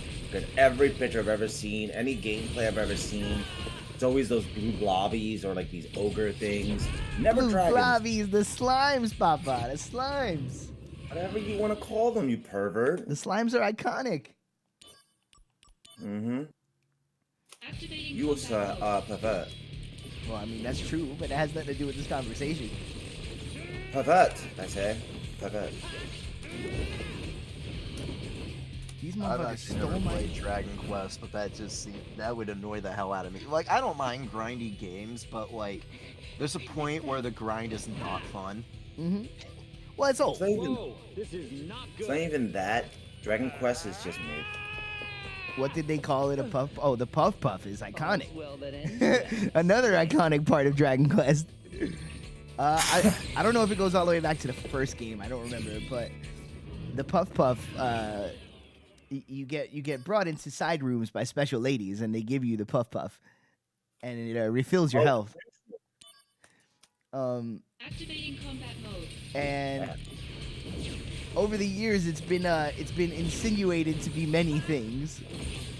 But then in Dragon Quest VIII, they spilled the beans, and the puff puff in Dragon Quest VIII was the girl takes you to the side room, and you hear like the rub rub rub rub rub, and then you take off the blindfold, and she's rubbing two slimes Yeah. on your face like boobies. And it was amazing. It was so Best game ever Alright, made. that's hilarious. it was so Best good. I lost my People were mind. thinking it was like so dirty and stuff like that. Really, it's just that. Activating combat mode. It was great. It was awesome. Yeah, I actually, if you're into turn-based RPGs, I couldn't recommend Dragon Quest VIII more. It's really a great game. All right, with the stealing MP. Don't steal my MP. I gotta go pee on your MP. Yo, nobody likes you when you steal MP, bro. Oh shit. Who likes me?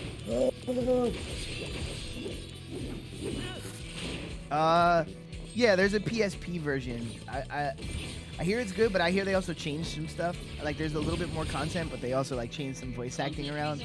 I never. I hate No, it when did they I say do that. PSP? Actually, I meant 3DS. Sorry, my brain. There's a 3DS version. Yeah. I hate it when they change voice acting. But I never played it, so I don't know. That's why I don't like the remakes for like the first Resident Evil. It's like, give me the terrible voice acting. Right? That's Yeah. so bad. Well, I'm actually dealing with Oh, that with this game a little bit too. They changed the voice actor for the main character, and I don't prefer the new voice actor. But it's okay because everything else is so much better in this remaster that I'm like, I can live with it. But for a second, I was like, oh, that's a much worse voice. That's just like, it's not even just like the voice acting. A lot of times they'll change the freaking dialogue. Like they changed the dialogue on Wesker's death scene with Chris, with him just going, you know, it's like, behold the ultimate life form, tyrant, and then Chris is laughing and he's like, "Get it out, Chris." Like they get rid of that cheesiness, and then they made it actually serious, and it's like, oh, come on. The best Resident Evil are those movies on Netflix. Oh god. Those animated. Oh my god, they're so bad. I love them. Yeah, I dude. watched them thinking I was gonna get some form of entertainment. That shit was like B-rate everything. Right. Well, Story. Resident Evil in general, I feel like anything outside of the games is like miss and miss and miss. I like Resident Evil 1 and 2, the movies. Well, the movies I enjoyed a few of the movies. Like I really like the one that's like the Mad Max ripoff in the desert. You know, That's like, horrible. I hated that one. I like the first two that almost are like the movies, but like its own thing. but at least those games are like, I mean, at least those movies are cheesy, which is fun. You know, I Right. could watch a cheesy movie and have a good time. But there's so much that's just like, what is this? Like that last show they did on Netflix. What the fuck was that? I didn't even see that, to be honest. I know people that actually kind of liked it, but I just recently just got Netflix just because I just wanted. For once, I was like, I normally wait for shows to end, and then I watch the entire show. But like, knowing Netflix's track record, I figured, you know what? It's probably gonna be that way with like the TV show Wednesday. So I'll see what the hype is. So for once, I actually saw a TV show during the hype. And you said it was good, right? Oh yeah. I want to watch that. That's on. Yeah, that's the on my only list. issue I have with it is Catherine Zeta-Jones as Morticia is very hit or miss. Like there's no middle ground. There's points where it's just like, and then there's the one episode where she actually has like a lot of dialogue, and it's like, okay. Now she's finally being Morticia, but like... Yeah, I feel like her casting is a little weird for me because I feel like I would be just looking at her the whole time going, you're Catherine Zeta-Jones. You know what I mean? And the thing is, it's like, it's nothing against that, because like, I mean, Catherine Zeta-Jones seems like a no-brainer. It's like, yeah, she kind of does look like Morticia, but... At the same time, she also seems to be like Catherine Zeta-Jones, because Catherine Zeta-Jones basically plays... Catherine Zeta-Jones. My favorite movies were her and Sean Connery. The heist movie. Yeah, that whole movie's based around Y2K. And her butt. You're welcome, Zoomers. And her butt. That whole movie's just based around her butt. Oh my god, that reminds me of like we were talking about a few of my friends and I were talking about the movie Swordfish. And it's like everybody keeps forgetting that John Travolta and a baby Hugh Jackman is in it. Yeah. All everybody remembers is Halle Berry's topless. That's all that people remember about that movie. Well, dude, and it was weird because it wasn't even like it was so hyped, like, oh, Halle Berry's topless in this movie. And the scene where she just shows her boobs. It has like and it's just so nonchalant. She's just sunbathing and that's it. It has no bearing on anything in the story. There's no reason for her to have her titties out except that she just has her titties out. Most movies that which I hear was shot later because they figured that would just be a selling point, and it was. Yeah. You give her a couple $100,000 extra to go topless towards the end of the movie, like, hey, you mind going topless for like $500,000? Like, yeah. There goes my boobies. Yeah, I'll go topless. Go full frontal, baby. There you go. My man's like, oh shit, hold on. I gotta send in my football picks. I'm about to say, if it's good enough for Halle Berry, it's good enough for me. There you go. If you want Coastal topless in your movie, he'll do it. What, 100K? Yeah, no, $500,000. $500,000? You ain't getting $500,000. Get out of here. Okay, 100K. I'll settle for 100K, but I'm gonna work my way down. Haggle. Quarter. My man said 100K. Let's go. At least he's saying he'll haggle. Right. If it was Jinx, he would be like 100K and wouldn't fucking budge. No. I'm not budging. 100K is the limit. Like, that's the lowest low. If I had to haggle, I would haggle down to 100,000. But I'll start at 500,000. You start high and you work your way low. I mean, in the middle somewhere, hopefully.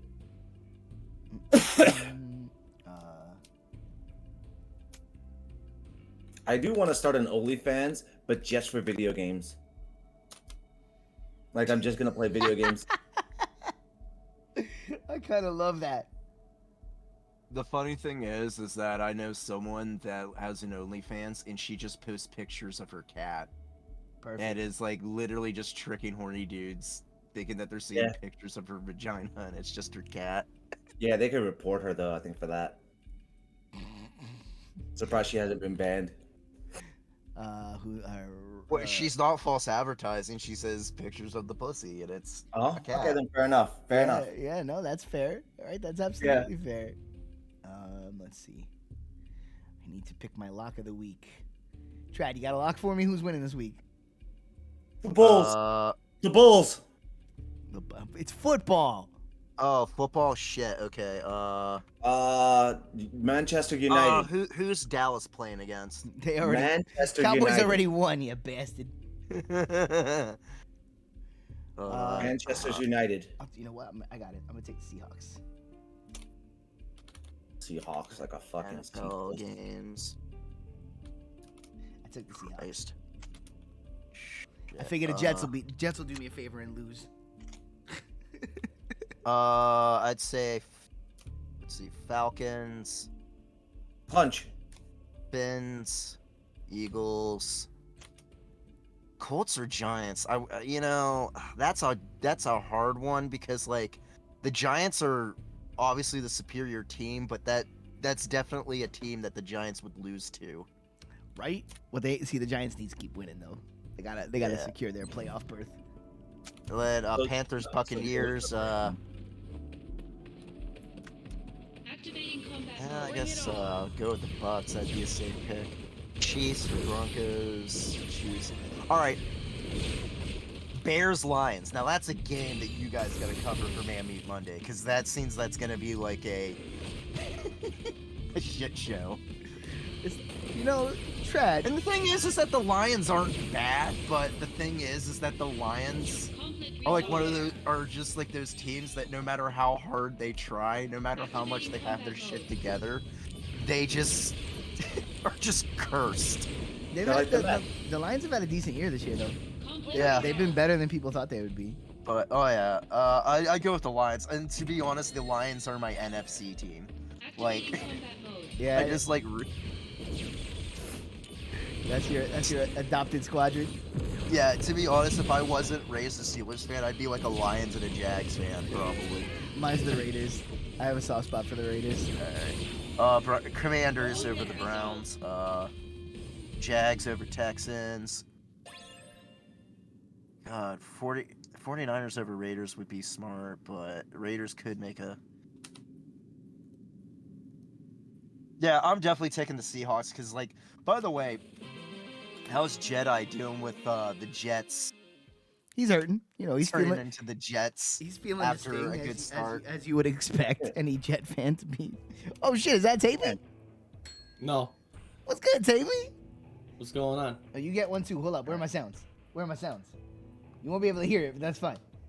Dan, do I know? Happy New Year! Vikings Packers. Oh man, I want to pick Vikings on that, but like, Man, listen to all the joy in Danny's voice today. the Vikings are also the Vikings. What's the matter? I'm not giving you enough there. Oh, I mean, it's a lot compared to yesterday. Jeez, Rams Chargers. Can both teams lose? Yes, listen, man. Yesterday was a joyous day, dude. I ain't even gonna act like that wasn't a beautiful stream, all right? Hey, Daddy, Yeah. go on a limb. Rams Chargers tie. Rams, yeah. That game could go either way. I know, but it's That's just why I both didn't pick the it, 'cause owners- both their owners are just douchebags, though. So I need wins, so I can't be picking marginal games. I took the Seahawks because I'm gonna trust in the Jets to lose for me when I really need them to lose. Yeah, that's the one time they start winning. But yeah, yesterday, if y'all didn't watch yesterday's stream, that's one that's worth going back for. That shit was a work of art. Yesterday, Tape and I achieved some next level evolution. I heard that what game were you playing, guys, yesterday? Fucking Saint Row Remastered, and you just couldn't play anymore. The Saints Row, not the remaster, the new one, the reboot. Yeah. The reboot, whatever. I get confused with those shits because they're so interchangeable nowadays. It's so bad. It's such a bad game. Like the whole time we were playing it, I was giving it so much more of a chance than Tape. Like by episode 2, Tape was like, "Nah, B, we should get out of this. We should get out of this." And I was like, "Nah, man, let's give it a chance. Let's let it grow. I saw the writing on the wall. Let's see where it goes, man. Maybe there's some hidden gem quality inside this game."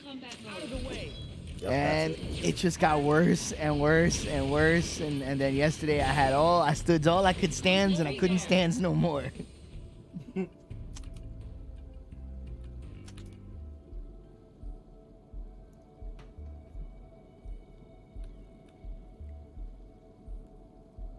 fuck is that game? It's bad. It's a very misguided attempt to reboot Saints Row for a modern audience, and it's just bad. It's just very bad. Activating combat Le mode. Fair, they call it. Again, some things it makes sense to try to reboot for today's youth.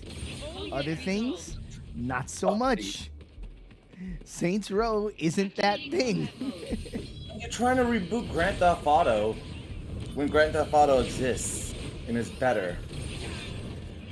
Well, Grand Theft Auto and Saints Row are two different things. They're not. It's not the same thing. And No, they're close enough though. They're close enough to making a comparison. And I would still stand on that. I'll die on that hill. I will take Saints Row 2 over any Grand Theft Auto. No. I'm gonna say this right now. Saints Row fun. in general is totally like. It's just Saints Row more is fun. a rip-off of fucking Grand Theft Auto. That was its origin. Yeah, that's how it started, but it did its own Yeah, thing. nobody's denying that. It did its own thing, and it's in a lot of ways, it's just a lot more fun to play than Grand Theft Auto. It's not as up its own ass until this most recent one, which is very up its own ass.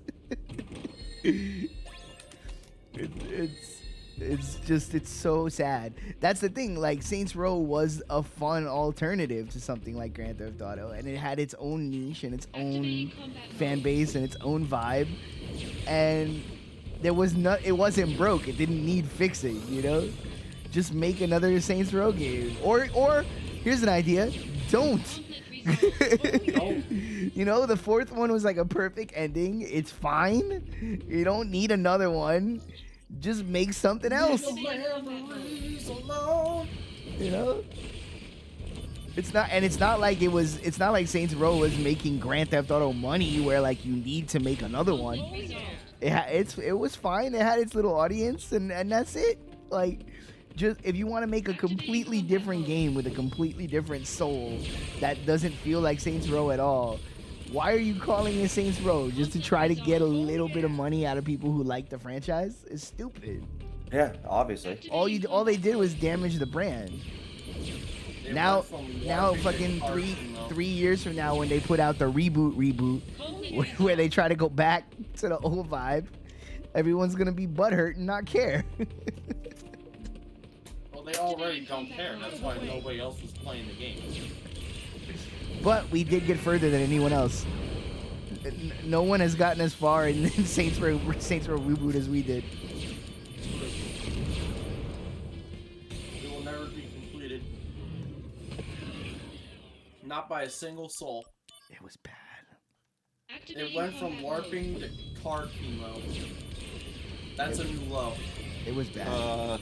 Sorry for muting there for a second and also missing whatever this conversation is or something like that. But I had a sudden attack of the brown bag flu, so. Oh no. Oh no. Yeah. So I'm just like, I know it's against Twitch terms of services to throw up on camera. I wasn't sure about the audio. Oh my god, you alright, bud? Oh man. What happened? Yeah, I'm fine. I just shouldn't have mixed my drinks Oh no. yesterday. Like, I'm not even hungover. My stomach just felt like it was just like, ew. Oh, I understand. Like, sometimes it's time for evacuation. should have just stuck with rum the entire night, but no, at the end of the night, it's like, well, we're at an after party. I guess I'll drink this freaking spiked lemonade. Oh no, Oh, no. no. Activating combat mode. Why would you do that to yourself?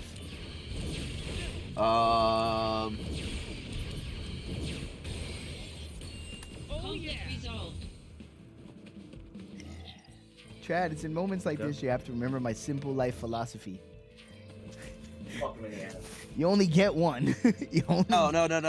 This was canned hard kabuki. And hard lemonade. Yeah, it was like simply like lemonade in like a can. Conflict resolved. That was spiked. This man broke out the mics. Activating combat mode.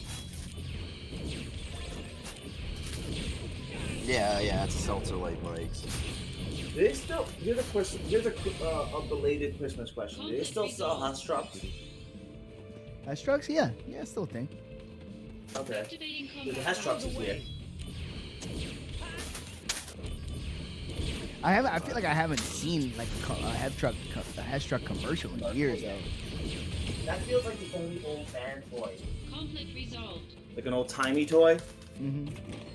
Yeah, I had a buddy who was really into collecting those. He had like the whole set back in the day.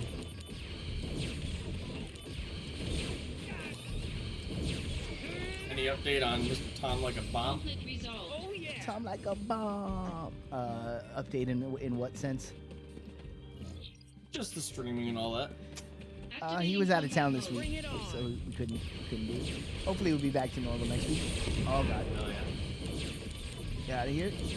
Get out of here. Get out of here. Let's go. The GTA 5 series is gonna be Liddy Titty. Oh, I'm excited for What it. about the London games, man? We're not doing well, London. What about the London games? What about racing?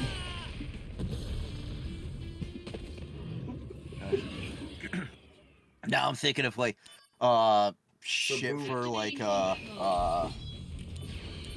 stuff that I said I'd do and end up not doing. It's like, oh yeah, it's like I still have to upload that fucking video of me reviewing the Atari for Trad Reviews, and also the Black Sabbath thing, which is probably not gonna happen.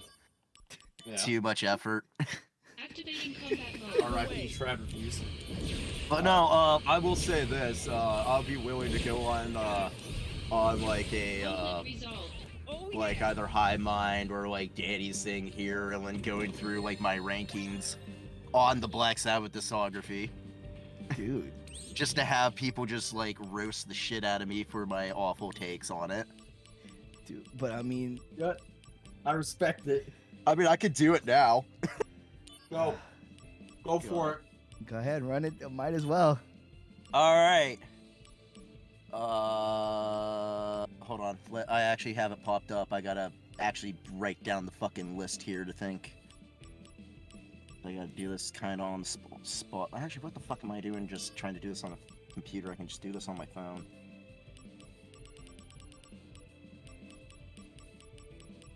I'm gonna start this off with people being pissed off at me. I know I am. Now, this does not mean that I hate this album, alright? I'm just kind of like meh about it. Like, I have no strong opinion on it. That is Black Sabbath's Dehumanizer, alright? Dehumanizer is my least favorite. Activating combat mode. I don't like the production on it, and every time I listen to it, I'm like, I could be listening to Mob Rules or Heaven and Hell. Conflict resolved. And I just would rather do that. Okay. And I can't really name a song that's on it. I'm looking on there. It's like, oh yeah, it's like, there's TV Crimes, Master of Insanity, Time Machine. I'm like, I don't remember any of these. Conflict resolved. Activating When I combat mode. started Oh wait, no, slow that's. with the 19. Oh wait, no, oh wait, never mind. That's from the deluxe thing. Sorry. Yeah, Time Machine, TV Crimes, Master of Insanity. Yeah. I like that this was supposed to be the divisive take. Conflict resolved. No, because I know a lot of people that like 1992 all three album. Dio albums. So. What I want is you to free Britney. Leave her alone. The weakest Dio album is the one that we're gonna be up in arms about. All right, the next one that I think everybody can agree. The next one is probably the only Black Sabbath album I'd say is actually terrible. Is Technical Ecstasy. Never even heard of it. I'll take your word for it. Sounds like a horrible. Ozzy's voice is shot, and I really hate the song Rock and Roll Doctor. The only reason why this is above Dehumanizer is I really like the song Dirty Women. That is the only saving grace on that album. Because, like, Ozzy's voice is shot and the production is terrible. Yeah. Activating combat mode. Next one I'd say is Forbidden, which is the last Tony Martin album. I think it gets knocked on too much. And the reason why that is that there's actually some pretty good songs like Get a Grip, Guilty as Hell, especially Guilty as Hell. That's actually a really good fucking song. Same with Forbidden. Oh, and if you have the Japanese version, you also get a bonus track called Loser Gets It All, which is a good song. However, it has the worst Black Sabbath song ever made, and that is track number 1. And that is The Illusion of Power. Like, Tony Martin, like, swears in it, and it's like, it just sounds so out of place. Oh, and even more out of place, Ice-T raps on it. Oh, no. Oh my god. Yeah, it is the worst Black Sabbath song ever made. And I want to hear kills this the now. vibe of the album. Oh my god, I want to hear that. Oh, I gotta send Danny something. I don't know if I don't mean to cut you all off on the Black Sabbath, but Danny, have you ever heard the seminal 1997 Motley Crue track "Brandon"? We discussed this before. But have you listened to it since? No, not since we discussed it. No. I'm DMing it right now. Oh my god. Ugh. All right. This is the song Late 90s. that Tommy Lee wrote. Late 90s Motley Crue. I can't think of anything I want to listen to less. Golly. Oh god. Okay, now I gotta think of like what the fuck to put next on here. From everybody's favorite Motley Crue album. You know what? This is gonna be kind of. I'm not really sure on this, but I'm just going with my gut on this. I'm gonna go with 13, their latest one. And next on there. I honestly think it's a good album. I love the song God Is Dead and also Zeitgeist. Oh, the seminal Smashing Pumpkins classic, Zeitgeist. The thing I had my gripe with their last album is that Bill Ward's not on drums. My gripe, and I just always kind of miss like Bill, you know, that could have been like, you know, finally like the classic Black Sabbath lineup, you know, reunites, which they did with Reunion, but like, you know, that was live, but they couldn't, you know, come up with like a contract thing for Bill Ward to, you know, be a part of the band, and it just sucks. So that just kind of leaves a sour taste on there. Next one, Seventh Star. Not a bad album, definitely misunderstood. Definitely, recommend the song In For The Kill. The second song, which was the single No Stranger to Love, I recommend the album version as opposed to the single version. The single version, they, Flew Too Close to the Sun. Yeah, they made it a lot more popular, while the album version is very eerie. And then, the highlight of the entire album is the title track. Like, Seventh Star is, like, a, like, god-tier Black Sabbath song on, like, an album that gets shit on completely because, like, you know, it wasn't supposed to be a Black Sabbath album. It's supposed to be Tony Iommi's solo album, but he got pressured into having it being called Black Sabbath, or in this case, Black Sabbath featuring Tony Iommi, even though Tony Iommi's the only original member at that point. Is that? If I could pivot back to 13 for a second. Yeah. My biggest gripe with 13 is that they called it 13 when it's clearly their 19th studio album. Yeah, but it's the 13th with Ozzy, ain't it? I said my piece, pussy. I kind of love that, actually. Prove your honor to me. It's like Ozzy's literally going, the other ones don't count. Don't worry about that. Don't even look at those. You don't even need to listen to those. Oh yeah, It's like Kabuki. I love Browell, but yeah, Bill should have been there. Totally agree. Exactly. The lead singer of what's it called? Catch-22, when he started Streetlight Manifesto, the first album they came out by himself was the original album, just re-recorded better. He just like literally left the band, re-recorded the album, and then started a new band. That's pretty funny.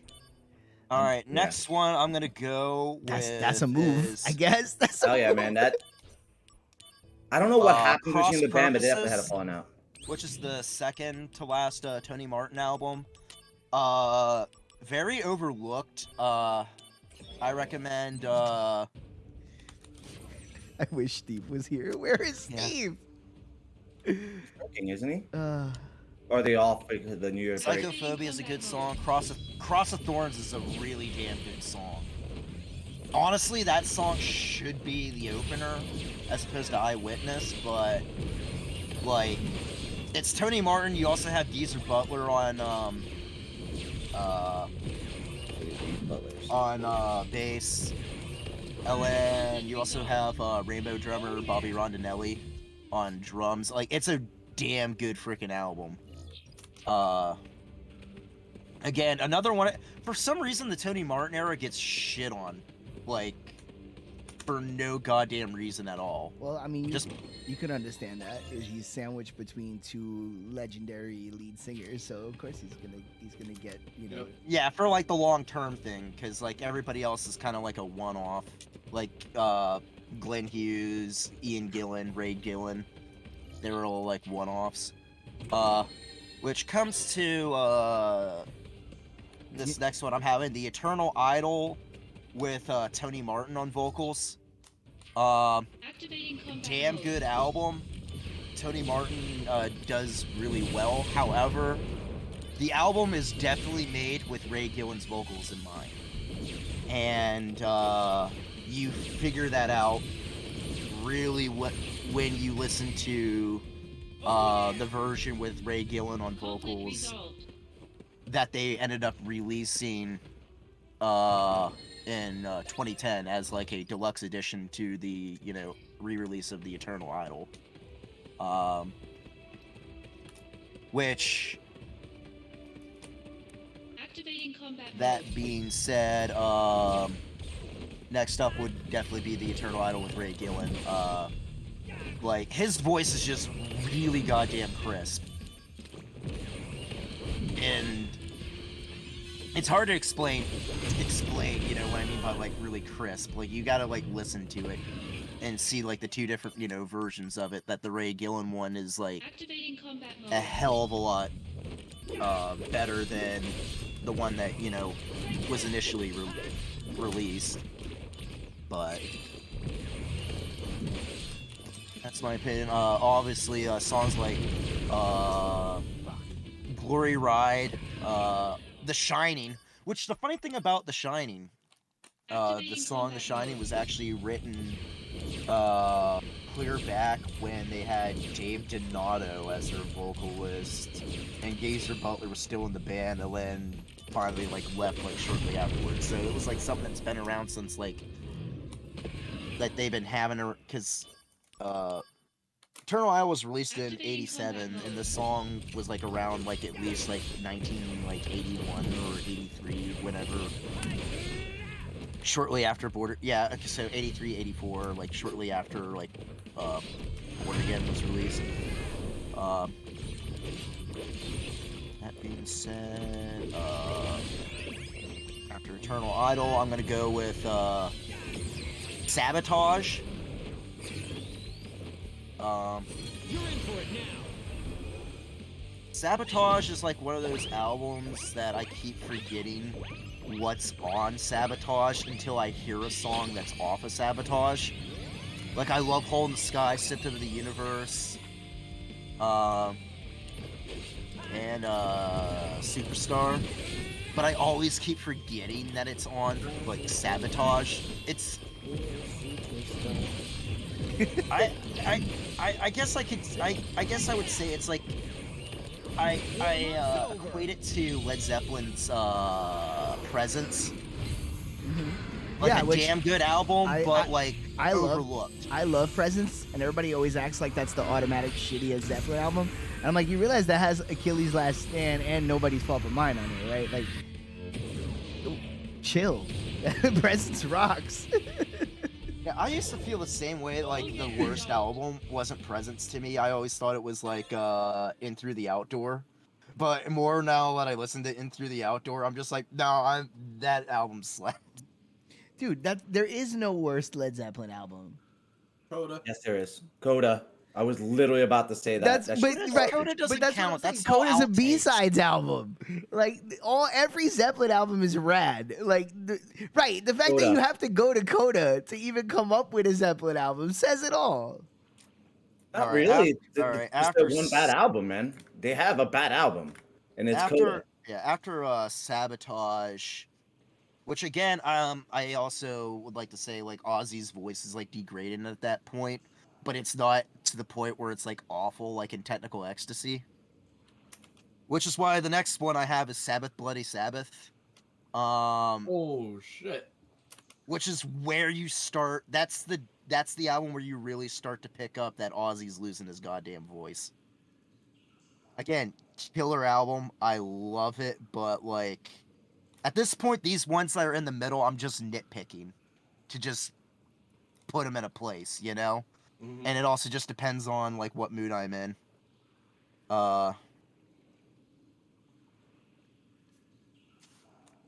But yeah, I mean, National Acrobat, Sabbath Bloody Sabbath, you know, the title track, both slam. Definitely one of like,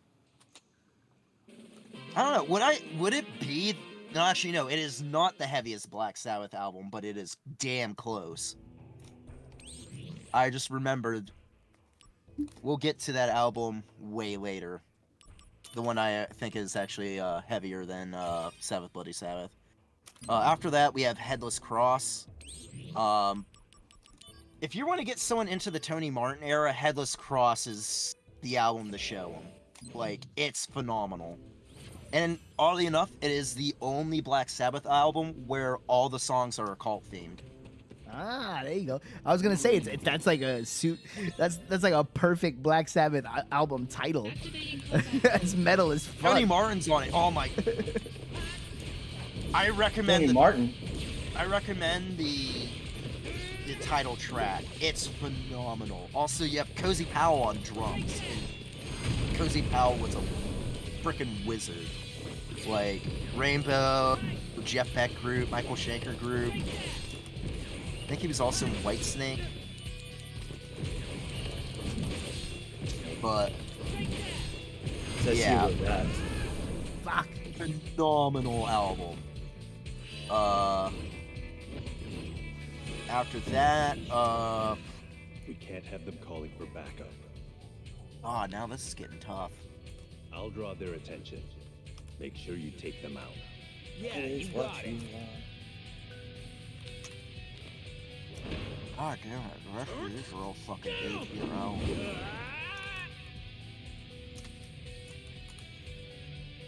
What? Oh. Soldier! Everyone, get out here! Alright. What are you doing? They called for backup. This is probably gonna be controversial. Jumped too far. I'm gonna put Heaven and Hell next. Brace yourself. Okay. I was waiting for all the reasons. No, not if I The can help reason is I just happen to like all the other albums better. That's about it. I love Neon Nights. I love Die Young, Heaven, Hell, Children of the Sea. It's a freaking 10 out of 10 album. I can't, there's like really no complaints. I just happen to just like everything else that's left on, you know, the list more than that.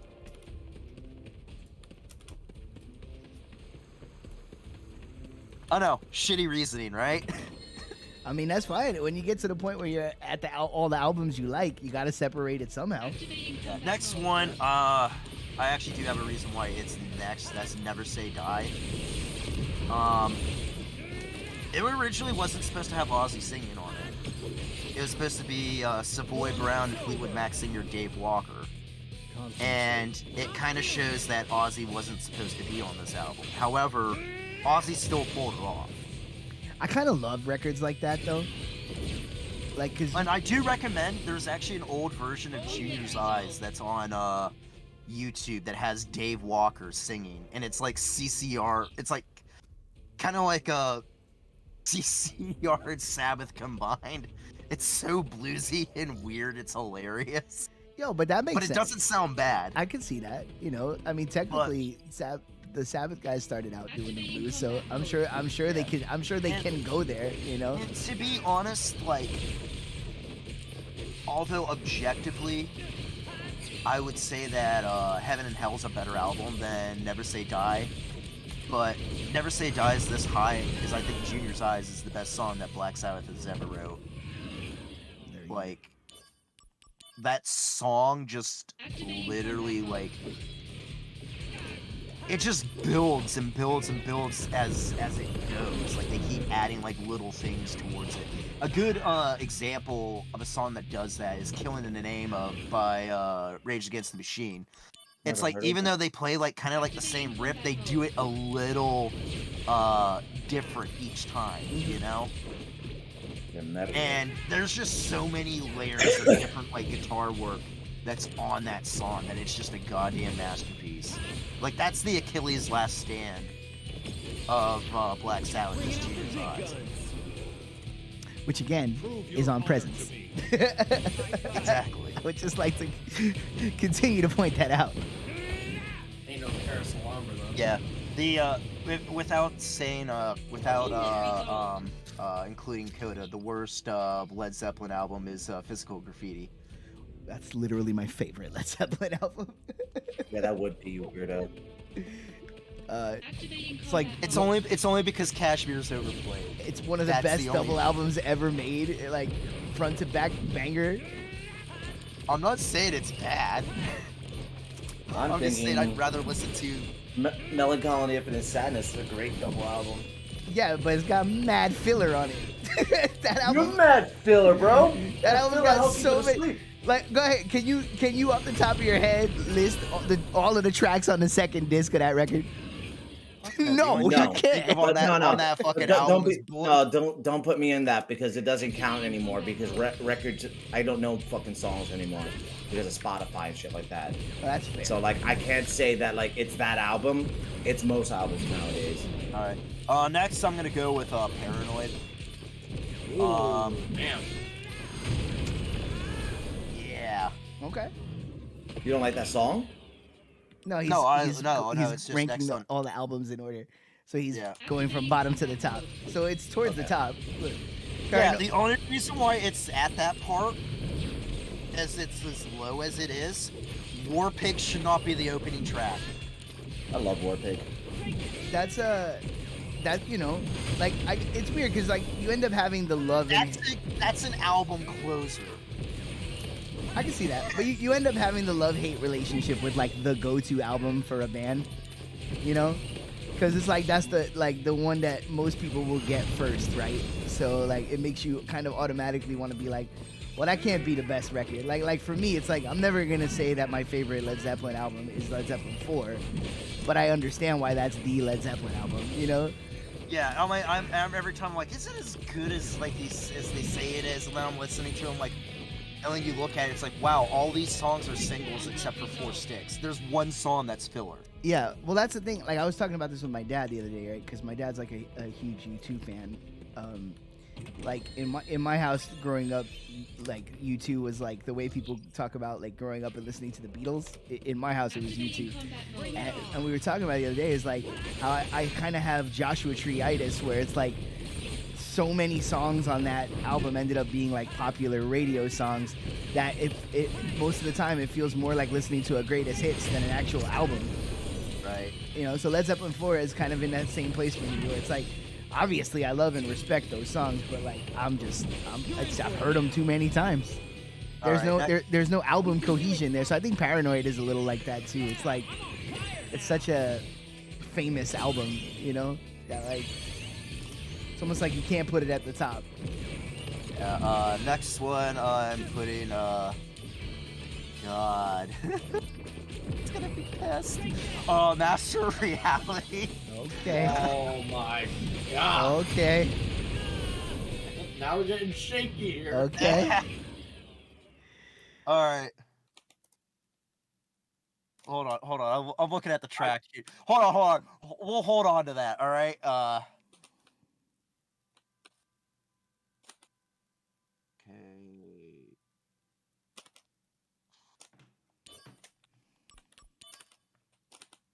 Activating combat mode. Yeah, never mind. No, we're gonna go with the debut. Yeah, there you go. Okay. There you I go. like Black Sabbath. I love the Wizard. Love NIB. But looking at everything else, I'm like, don't give a shit about the Wizard. I mean, I wouldn't say don't give a shit. Like they're good songs, but like it's definitely like, you know, the bangers are like really good bangers, and there's just more bangers on Master Reality, and Master Reality is after Black Sabbath debut. Better run for it. I would say if you want to have someone get into, like, after Paranoid, Master Reality is probably the second album to show someone. Yeah. To get them into Black Sabbath. I think because that's the one that really locks you in. I think that's literally the order that I got Sabbath albums. Yeah. Back when, you know, back in the day, back in high school. God. It's like it's so weird, but like so much of their music is tied to that like super formative time when you're just like absolutely falling in love with rock and roll. Sorry. No, you're good. It just makes me remember those early days, you know. I'm just waiting for Tape or Hard Kabuki here. It's like, you know, there's a couple that you haven't mentioned. Did you forget them? If there are albums that no one really kind of mentions, I did not forget them. You'll hear them. All right. My man's about to say Mob Rules is number one. That's not number one. But it is next. Oh shit. Oh, that's the best Dio album. Like, you show someone Heaven and Hell, but what really solidifies it is Mob Rules. Especially the title track, which has a special place in my heart because it's on the soundtrack for Spider-Man Maximum Carnage. Yo, let's go. Now you're speaking my language. Like, then also, like, I think that Dio sounds more comfortable singing, especially like the opening of like the title track. Like, it seems like so un-Dio, but it's like, wow, Dio's actually having fun for once on a song. I'm appreciating this Mob. No, it was not just an Acclaim game, it was an LJN game. It's the only good LJN game. Well, now let's not say that. Alright, the only good one that I can think of on the top of my head, because thanks to Angry Video Game Nerd. There's so many Alright. WWF Royal Rumble for SNES. Right? That's a good game. That's the other good LJN game. Okay. Next album is Tear, which is an album that is extremely overlooked. It is the best Tony Martin album from that era. Anno Mundi sells the entire thing, and the album is often considered a concept album with like a lot with select songs being of Norse mythology like theme. It wasn't their intention, but a lot of the songs seem more anti-war than anything. So it's kind of like using like a Viking theme, and this is jokingly considered Black Sabbath's Viking metal album. No, now I want to hear it. Yeah. But besides the fact that you put it above Master of Reality and Sabbath Blood Sabbath. No, I'm being serious. Like, this album like really slaps. Like, it is literally kind of like the best kept secret that Black Sabbath has.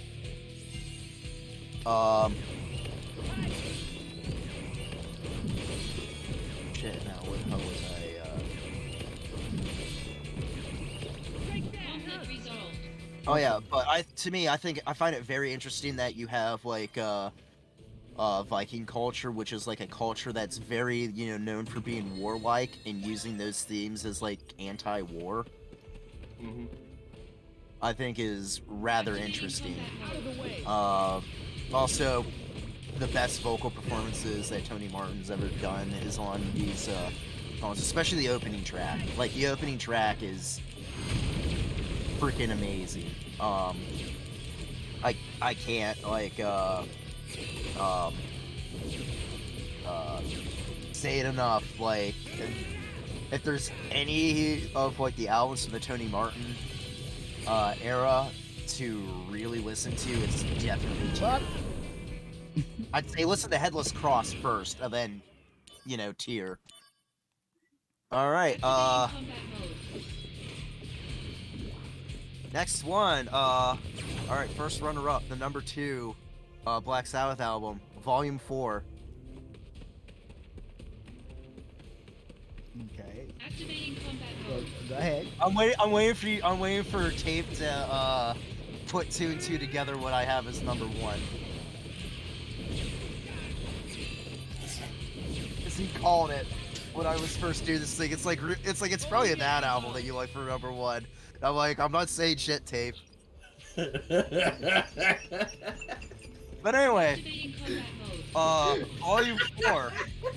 Supernauts awesome. Love the song Snow, Blind Wheels of Confusion. Yeah. To me, all bangers. I think this is the best album from the Aussie period. Activating combat mode. Usually people fight over which out of the Aussie albums, which one's better, Master Reality Volume 4. To me, personally, I think it's Volume 4. I agree. Number 1. Hey, Danny, do you have a guess what it is? Oh no, dude! I've only been half paying attention. I'm playing the game. All right. Here's a hint. It's not a Dio or a Tony Martin. Of course not. Of course it isn't. Or Ozzy. Or Ozzy. Of course or it isn't. Even, Ray Gillen or Glenn Hughes. Just go ahead. It's a vocalist of a different heavy metal band that is very famous. That's not Led Zeppelin. We know this whole bit. Everything. The last 30 minutes of this stream was all just a preamble to you going full trad, and that's what it's been the whole time. Here's the sad thing, all right? So just when I actually every time I make a list on this, I don't want this to be number 1. I don't want it to be number 1, but it just happens to be there. That's Born Again, which is the album that has Ian Gillan on there. And it's the best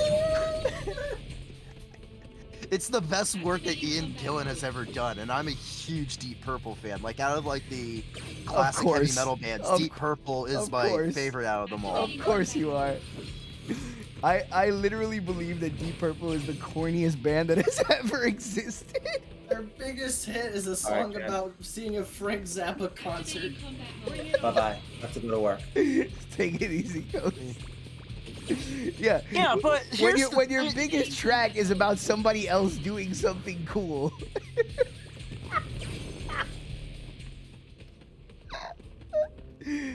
Oh God. Yeah, but let's face it, Smoke on the Water is not reflective of Deep Purple's discography. Like, it's very wild, very wide in how their sound. I'm sure it's not. Listen, they got Highway Star. Although I'll give them Highway Star. That's a jam. I will say this though: Smoke on the Water, when you actually listen to it on Machine Head, fits with the album. Doesn't stick out like a sore thumb. Oh my God. But when I hear it on the radio, I'm like, I don't want to hear that song. Hey, we all learned how to play it though. We all learned how to play it. You got I did it. Oh wait, no, I did. I specifically learned the bass line though, so that way people would get fucking pissed off at me. It's a rite of passage. Because I'm not doing the riff. You know? I'm not doing the riff. I'm doing the bass line, what is the bass line? How does it even go? G. Or it's G for a while, and then it's like a whole bunch of like freaking like going up and down like the scale, and it's actually like real. It's a lot more. It's a lot more complex than it needed to be. Oh, is it? I like Because that you Roger started Glover. explaining the bass riff by just saying G. So that's how it starts out. It's just him playing G, and it's like, oh, this is easy, and then it's just like a whole bunch of fucking like going up and down the scale like really freaking fast and shit, and it's like, are you freaking kidding me?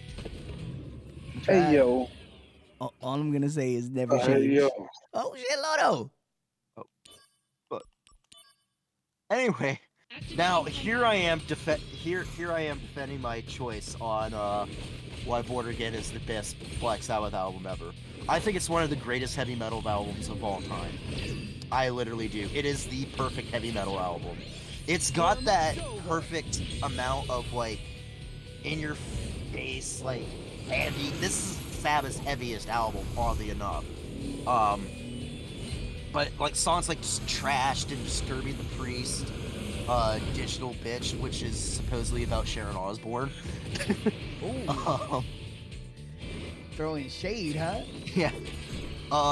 They're like songs that just kick you right in the freaking teeth, and with Ian Gillan just being way over the top with his freaking falsetto, it's that right amount of heaviness and sickness with that right amount of cheese, you know, that just like makes you just like love the over the topness of what a heavy metal album is. To me, I think a lot of metal takes itself way too serious, and to me, there needs to be fun in it, and this is the most fucking fun album that you can ever listen to when it comes to like a heavy metal album. Like, and I literally find myself listening to like a lot of songs on this. You know what? I respect that assessment, because I actually agree with you a lot on metal being a little up its own ass sometimes. Yeah. And you know, it's okay to take the piss. Because a lot of these songs, like this, even the song "Disturbing the Priest," which is the most evil sounding freaking song ever, is literally an inside joke, because they were like rehearsing at the same rehearsal space as like a church choir, and a priest walked in, just like, hey, it's like nothing against your guys' music or anything like that, but like you're disturbing our rehearsal and stuff. And so they ended up like, working things out with the priest and stuff. But it's just funny, they have a song called "Disturbing the Priest," and it's literally about just like the whole entire thing just sounds evil and dark, and the story behind the whole entire thing is just a joke on like, yeah, we were too loud and disturbed the priest while playing. I like that. I mean, that's literally how it goes. That's how songwriting goes down. Oh, and Trashed is about Ian Gillan wrecking his car while, driving drunk. Oh, and like it always has like the tongue-in-cheek thing of like, it's like, hey, Mr. Miracle, I swear I'll never get trashed again. And then he's like, can you hear my lies? Because he's like, it's like, yeah, it's like, no, this is gonna happen. So there's a lot, because like Ian Gillan like has a lot of humor in his lyrics, and it's just like that. Just again, like, it doesn't take itself serious. It just lets it be music. And it just kills. It's a killer freaking album. I will say this, I recommend listening to the re-release of it, because it's remixed and it's better. Because the original mix is kind of dog shit. When was it originally released? 83. That would explain it. Yeah, get the 2011 like re-release, because they take out like a lot of like the studio echo that's in the original. Well, it's so funny how like production, like there's like era tropes when it comes to rock production, like, and you can almost like tell what time frame a record was released in just by the production. Sometimes. Yeah, not all the time. There's a couple things in the 90s where people were doing like neo psychedelic stuff where it sounded like it was from the 1960s. But Well, actually... that's why I love 90s music so much. Is that the 90s wasn't a production era. The 90s was very like art driven, and the production was in service of the artist. And I miss that. The 80s was a very production heavy time, and then now the 2000s have turned into a very production heavy time. So I miss that feeling. I think that's the biggest issue with like rock nowadays is that it's 12 Bar now Blues. no production. Kabuki, are you talking about the Scott Weiland solo album? Because I fucking love that record, if that's what you're talking about. Yeah, man, that's a great record. I love that. Wow, that's a deep pull, dude. That's a really underrated album, I feel. But yeah, tried not tradding, but like obviously ended up tradding because oh, trad gonna full trad, man. You know what? I'd have it no other way, and that's. No, here's the thing: when people laugh at me, but when they listen to that album, they're like, "I get it," you know. Well, your reasoning made me want to listen to it. Like, why you're saying it's number one is like, yeah, okay, I can get behind that. All right, I'm gonna raid somebody. I gotta start getting ready for New Year's because it's New Year's. Amazingly enough. Oh, I'm sending everybody to see Bathroom Assassin. Why? Because his name is Bathroom Assassin. Let's go. You don't need any more reasoning than that. Happy New Year, everybody. Be good people. Do good things. If you're going to get drunk, don't get too drunk. And if you do get too drunk, do not drive. And don't play Saints Row either. Don't play Saints Row. See you next year. Peace. Oh, boys. That was tremendous. It was beautiful.